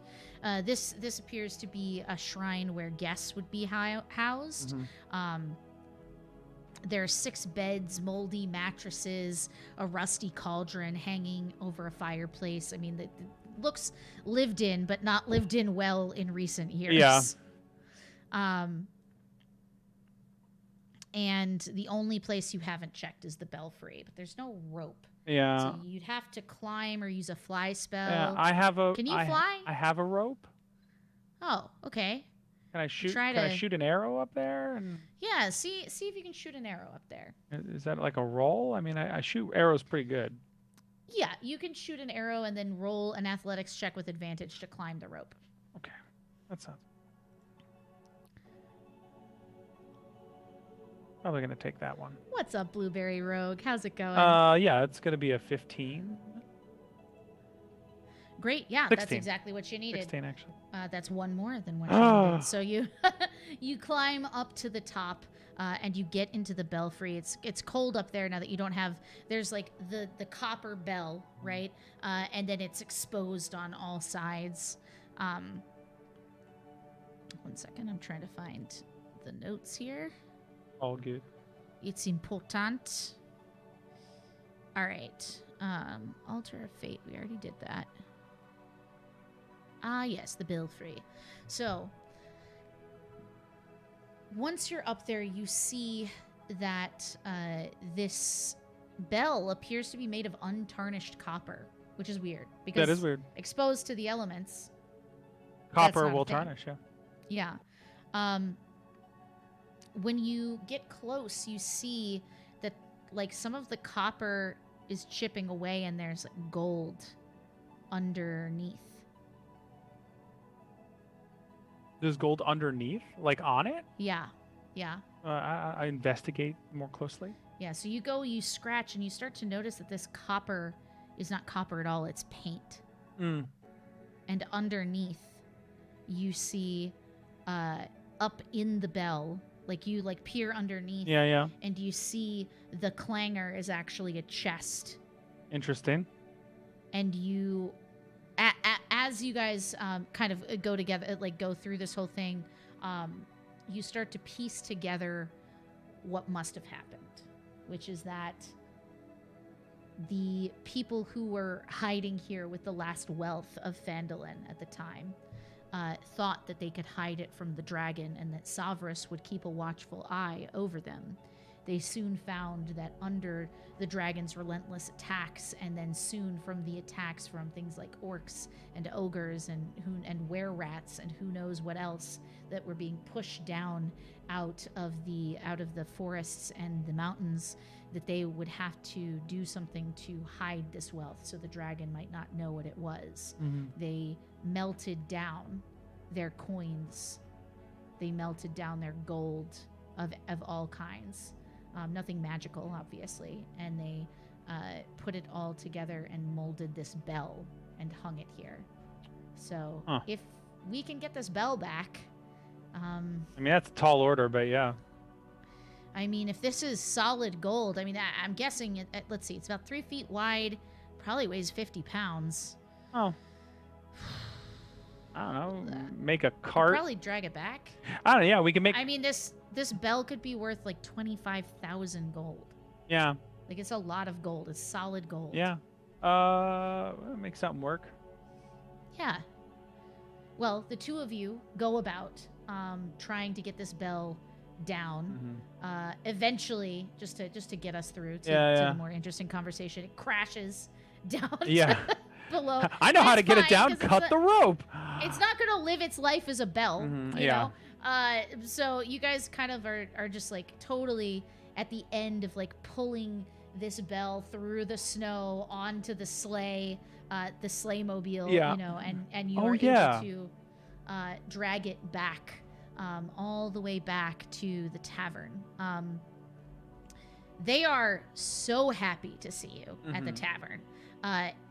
And Tails, Some would think that they thought they sent us to our deaths. yeah, but it turns out not so much. Yeah. You guys, hold on. One second. Sorry. Let me pull this back here, and give us some tavern music. Oh yeah, solid. 10 out of 10. 10 out of 10 tavern music. 10 out of 10 taverns agree. That this bell is made out of solid gold. Yeah, super true. All right. Sorry, I'm making it look nice on the tweet. No, do it. So, you guys are all the three of you, Fate and Portia and Zeb. You all arrive back at the Vulgar Magpie, Indeed. and the door bursts open. Snow flies in, Boom, and baby. there are the two of you guys looking like hot shit with a giant dented bell made of solid gold. Yeah. And Portia is holding the big chest that was hidden inside of it. Yeah. Did we look in that chest? Can we have looked in that chest? I don't think we looked in that one. Yeah, absolutely. You look in it. There is a potion of giant strength, of storm giant strength. There is let's see, what else? A scroll of fly. And a +1. You choose what kind of +1 weapon. I think I would want a +1 bow for realsies. Or bow for realsies. You got it. Boom. It's happened. I'm just gonna like take all that stuff. Yeah. Yeah. And Portia doesn't, if you guys discuss it before you get there. Like literally, like when we're on our way back, just want to say I Yeah. was like, oh, we never looked in that chest, and I open it up and I look at all the stuff that's in there, and she sees me look at all the stuff in there, and I just kind of make eye contact with her, and then just hold it up and look at it, and then put it in my pocket. Yeah. You know what I mean? Like an unspoken, like I'm taking this. Yeah. She says, can I have one of the things that's in there? Yeah. What do you want? I mean, I would love to be able to fly. Okay. You mean you can't do that already? Fine. Honestly, she probably can. She has a skateboard of fly. I can't remember what happened to it. A skateboard of fly. I mean, it's not. She's like Silver Surfer. I can't remember what happened to it though, but she definitely has it.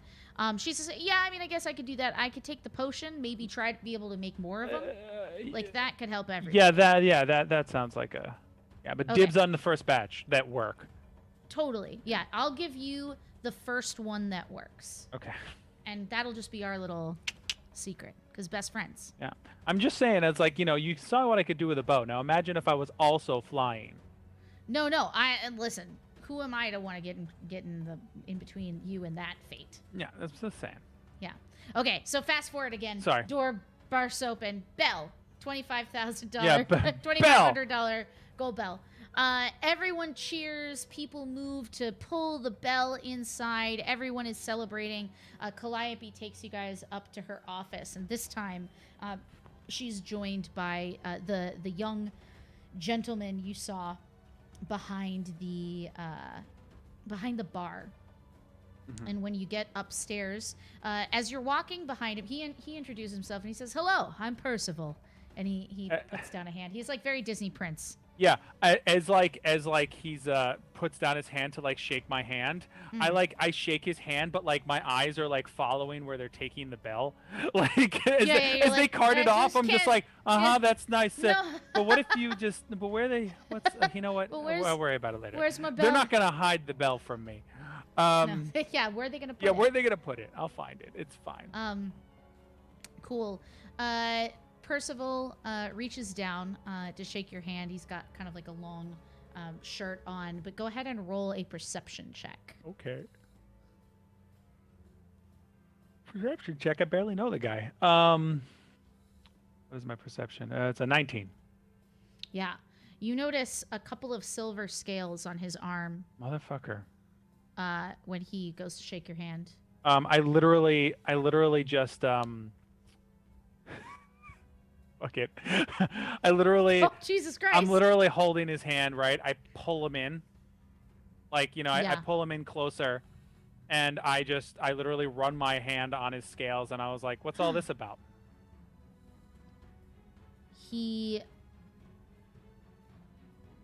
Oh man. I don't know, man. I don't know how to answer this question. He looks at you intently, and you see his eyes become slits. Okay. Like reptilian. Mm-hmm. And he says, "We all have our secrets." Okay. Is there anyone else in the room? Yeah. And Calliope sort of like notices you aren't following, and she says, "Percy." Oh, so no one else heard that. Yeah. No one else. Oh, how does my dragon radar feel? Your dragon radar feels like the dragon you're tracking is far away. Interesting. Keep in mind these are silver scales. Oh yeah, silver scales. Right. Yeah. He says. Okay. He says everyone's got our secrets. I don't let go of his hand right away. Yeah. And she says, "Why aren't you following?" And I'm just like, I just give him like we're gonna fucking talk later. All right. Yeah. All right. And I kind of like let go, sort of flippantly, but I'm just like. Yeah. He turns around. His eyes are normal. Yeah. And he follows you inside the room, with Calliope, and Portia is kind of like with her mother and like telling the story, and she says, "You'll be fine, right? You don't need me?" Oh, sure. Yeah, I'll fill you in later. Yeah, don't worry. She looks at Percival, and he goes, "He doesn't bite." and she goes back to chatting with her mom, who is basically a druid that is just like the wildest. The druidiest druid that ever druided. Yeah. White hair. Yeah. Cataracts in her eyes. Yeah, covered in brambles. Just covered in brambles. Yeah. Very, very old. Yeah. Older than the earth itself. Looks like she spent 10 years sleeping in a woods. Yeah. Exactly. Like she's Rip Ann Winkle. Is the whole situation there. So basically. You guys enter the room, and it's Percival sort of sits on the edge of the desk and leans forward, not intimidatingly, but just sort of taking you in because he now knows how perceptive you are. And Calliope sits there looking out the window, and you see like the aurora borealis kind of over the silhouette of the mountains in the distance. Yeah, and she says, "Oh yeah, go ahead." No, I'm just making a personal choice for Zeb right now. Because like Zeb doesn't know shit about dragons, so you know what I mean. Like, so he doesn't know. Like, I know that silver dragons are not all bad. You know, you know what I mean. That like have good intentions for the small folk. But Zeb doesn't know that. Yeah. Sorry. She looks at how Percival is kind of staring, not daggers at you, but intently at you. Yeah, reading like doesn't want to let you be the one with the last intimidation check, if that makes sense. Yeah. That's fair. And so Calliope, who's very in touch with people's emotions, kind of looks between the two of you and says, "Percy, down." God damn it. And Percival says, "What? I just want to make sure my wife is working with people we can trust." So she's your wife? He's your husband? Yes, this is Percival. I am married to him. Huh. Okay. For many long-suffering years. Yeah. She says. Yeah, and you have a very intimate marriage. No secrets between you. No. Why? What have you heard? No, nothing. I didn't take you for the marrying type. I don't know. You seem like sort of a loner. Like kind of, I don't need, like. I got so much of my own stuff going on. I don't really need anyone else holding me down kind of situation. You go ahead and roll an insight check. Okay. This is getting away from me.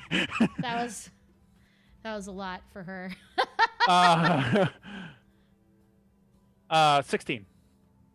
Yeah, you see a lot of emotions chase themselves across her face. Did I say the wrong thing by accident? Yeah, you have said a lot of really unknowingly cruel things to her. Okay. And she I feel like that's sort of Zeb's entire MO. Yeah, no, is that he just says unknowingly mean things to people because he does not know anything about anyone, but he just is oddly perceptive. It's so true. Yeah. So basically, she kind of looks at Percival and then looks at him, and she says, "I do all right. I don't think... I mean, depending on what you hear, should you choose to stay, I'm sure other people will tell you that we don't always agree on everything." And she, like, gives Percival a look, and he kind of rolls his eyes. And he moves around behind you to kind of stand at the door. So now you're between the two of them. Oh, God. And he crosses his arms and says, man, what would he say? He says, "Believe me, Calliope would be on her own if she really wanted to be. She's done it before. Oh, okay. It cost us everything." I mean, listen, I'm not trying to pry. I didn't mean to like open up a whole thing here. You have said some things that are there is a marital dispute here that you did not know you were walking into. Yeah, clearly I stepped into a fissure, if you will, and it was not my intent. And hey, I'm here to listen. Yeah. This is a safe space. I don't know anyone. I'm a nice neutral party. If you guys just want to talk some things out, hug it out, we can... Calliope is kind of watching you flounder, and then she says, "So, what happened? Tell me what happened." Yeah. Well, see, I came in here and I think I asked you the wrong questions. Oh no, wait, you're asking about the mission. No. Yes. Yes. Yeah. Please, God, stop talking about the rest of this. No. So. Okay, so I give her the rundown. The only thing, the only things I really omit are the what happened when I touched the altar. Which I say I'll give them sort of an edited version, where I'll just say that I just will ask them if their aim. I will end it all by asking them if their aim is to hunt down and kill the dragon to sort of figure out what their intentions are. Yeah. I'll sort of leave out. I'll they know about the bell, so I'll sort of leave out the extra treasure. And I'll also. I will also say that the survivors were like killed but not eaten. Yeah. Okay, great. She kind of makes notes about all of this, and or rather, a quill makes notes for her while she's listening and to she you. swipes it away. Yeah, and then she kind of like twists her hand in the air, and a little bird that's sitting on a perch, a little like sparrow, flies down and picks up the little letter that's been written, and she opens the door, or she opens the window, out the bay window at the back, and the bird kind of flies out, and she kind of watches it go, and she says, well, it seems that we know what happened to the treasure from the town, and hopefully we can return some kind of sanity and some kind of I suppose comfort to them. As far as what we intend to do about the dragon, we are re-establishing the Sunlit Seekers here in order to be the bulwark against the storm, and the first storm that we must fight is the dragon. We must find him. We must draw him from his lair or fight him in his lair. I'm not quite sure, but who knows what he could have. Okay. I simply know that he is death to this entire region. It's not meant to be like this. There are farmers here. They have no life. No, while the dragon lives. Yeah. I'm pretty on board with this whole concept. So, like, what's how do I get on like Alpha Team? Well, each one of us has taken up one of these orders, either to be a watcher, to guard the sacred natural places of the earth, to be a chosen, someone whom the gods listen to and seek counsel with, or a learned, someone who seeks endless arcane knowledge in order to bring balance to the world. Which of those groups do you find yourself drawn to? Like, it's kind of like in a gray area between a few different groups. I mean, none of them exactly like like a horoscope. None of them are like exactly right. Well, I think you should ask yourself who you want to be. All right.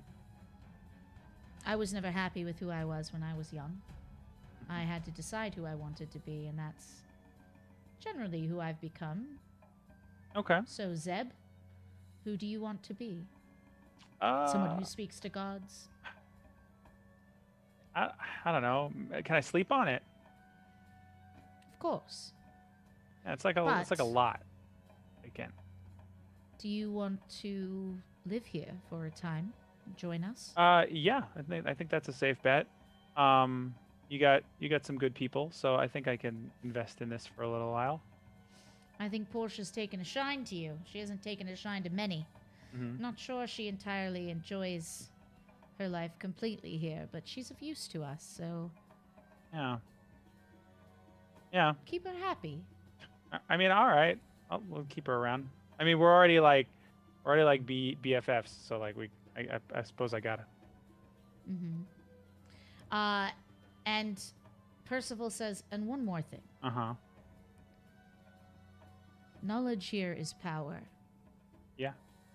We wouldn't want the wrong people knowing certain things about us, would we?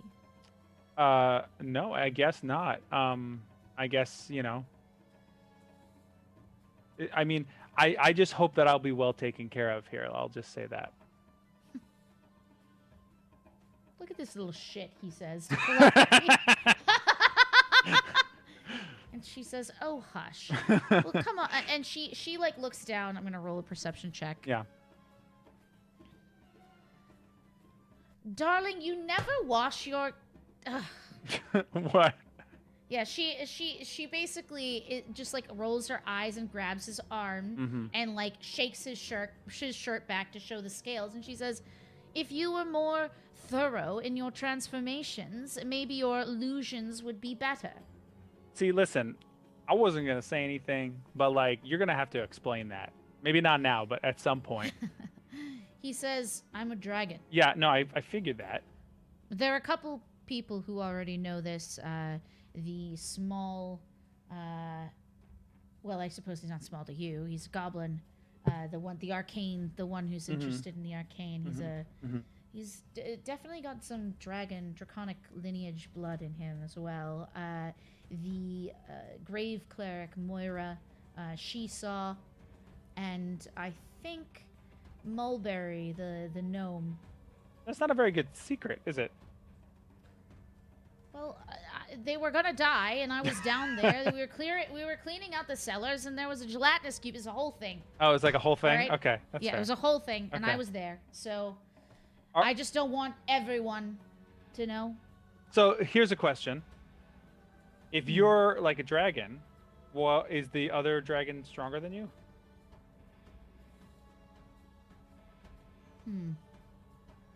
I mean, Because like, why is this like a whole thing? If you're a dragon and you could just like go do the whole dragon thing, like right? Like why why is there like a whole excuse me? Why is there like a whole like guild full of people hoarding all this stuff if you could just roll up there and give them the old one too? she says, oh man. She kind of like straightens, and for the first time you see a side of Calliope that's a little harder than like the gentle bard that you've seen so far. And she says, "I cannot risk him for that mission. I have something of greater import that we need him for." Listen, I feel like you're saying a lot of leading statements here, because now this is the part where I ask you what is more important than literally the entire mission that you've been talking about since like minute 1 that I got here. There is an...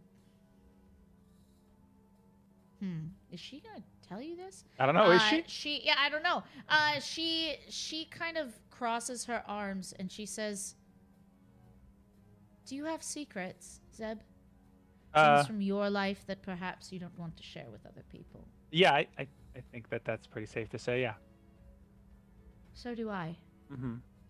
What I can tell you is that our sons are missing, and they must be found, and they must be defended from a great evil, Are they something far greater. are they dragons too? Is that what happens? Sorry, that's a personal question. There, it's been a long time since I saw them. They were studying at a monastery with their uncle. They were taken by an Archfey queen. Okay, this is like a lot. Right. Okay. Their father is here helping, even though I have told him again and again that he has another mission he should be attending to. And he says, "Well, if you hadn't have gone in the first place, then they wouldn't have been taken, Calliope." And you can see that, like, that's it. Yeah, like, that's kind of the end of this conversation. They're sort of, in the yeah, present. everyone, I've reached a Yeah. boiling point. And she says, "I'm not a book you can shelve when you're done reading it." And she says, "Zeb, Yeah. welcome to the Sunlit Yeah, Seekers." And yeah. she opens the door for you. Sorry about the mess that I made that you got to clean up now. Bye. Yeah. And she slams the door Just behind get the you. fuck out of there. Yeah. But it's clear that, like, she's not mad at you. No, Like, I know, you hear- but like, it sounds like cats like Yeah. like in there is a screaming match, and a bunch of people down below who are in all manner of having dinner and drinking, or like they You look can up hear towards him through the door. floor. Yeah. Oh yeah, you can hear him through the floor. You hear a stomp that is way stronger than it should be, because it is the stomp of a silver dragon. In a very small room. In a very small room. But the ceiling collapses.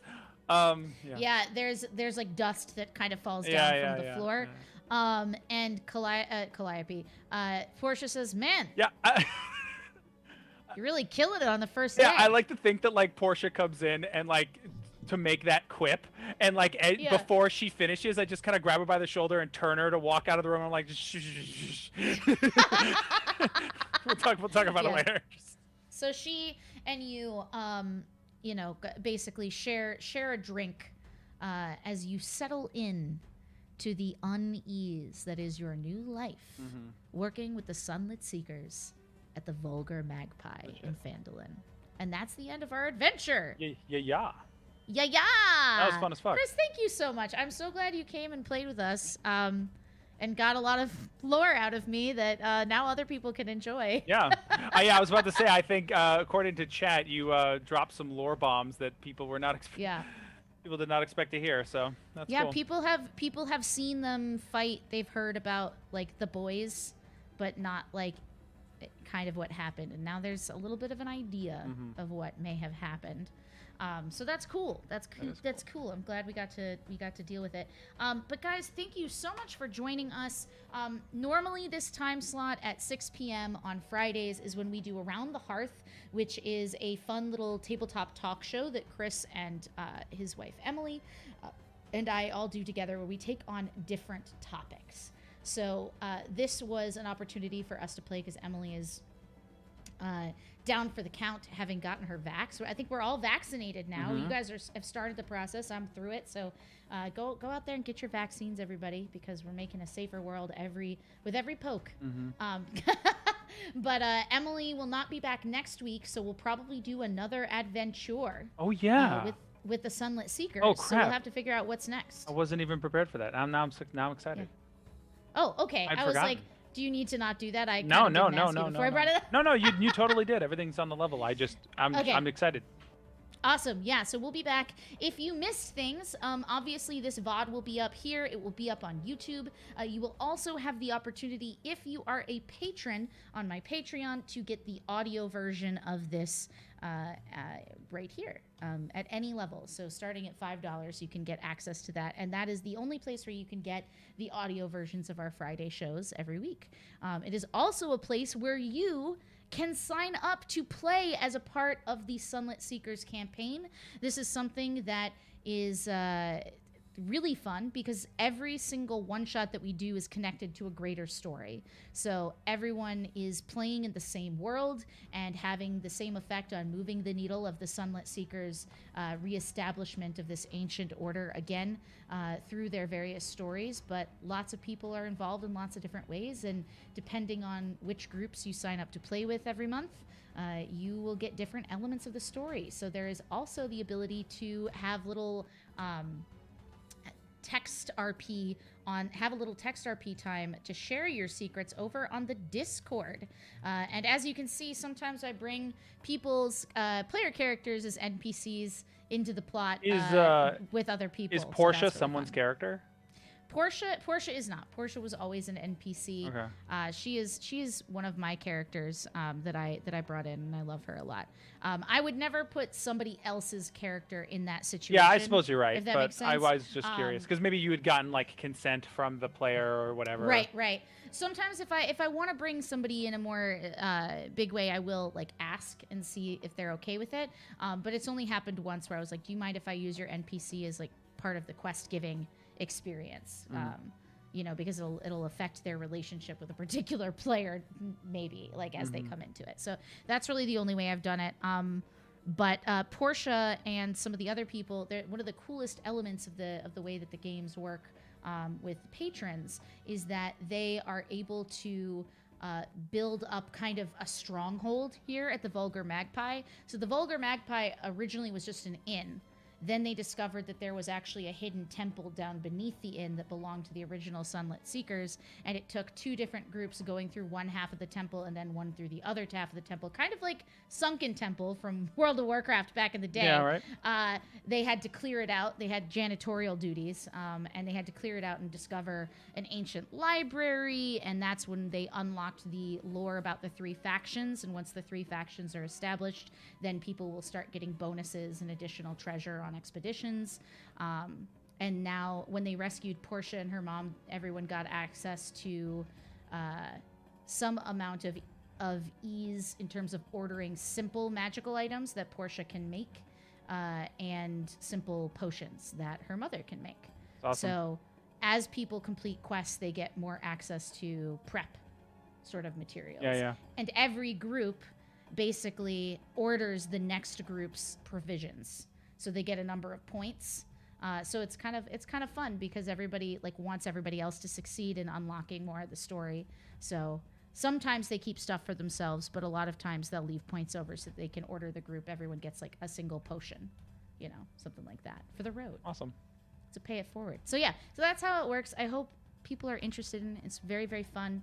And yeah, we'll see you next week. I will be back on Thursday, probably to play some Baldur's Gate at 6 p.m. Eastern. And then I will be back on Friday with Chris for more Oh my God, I can't. Words are really you've hard. had to say a lot of words tonight. It's understandable. Order of the Sunlit Seekers one-on-one shot. We'll see you then. All right. Bye, guys.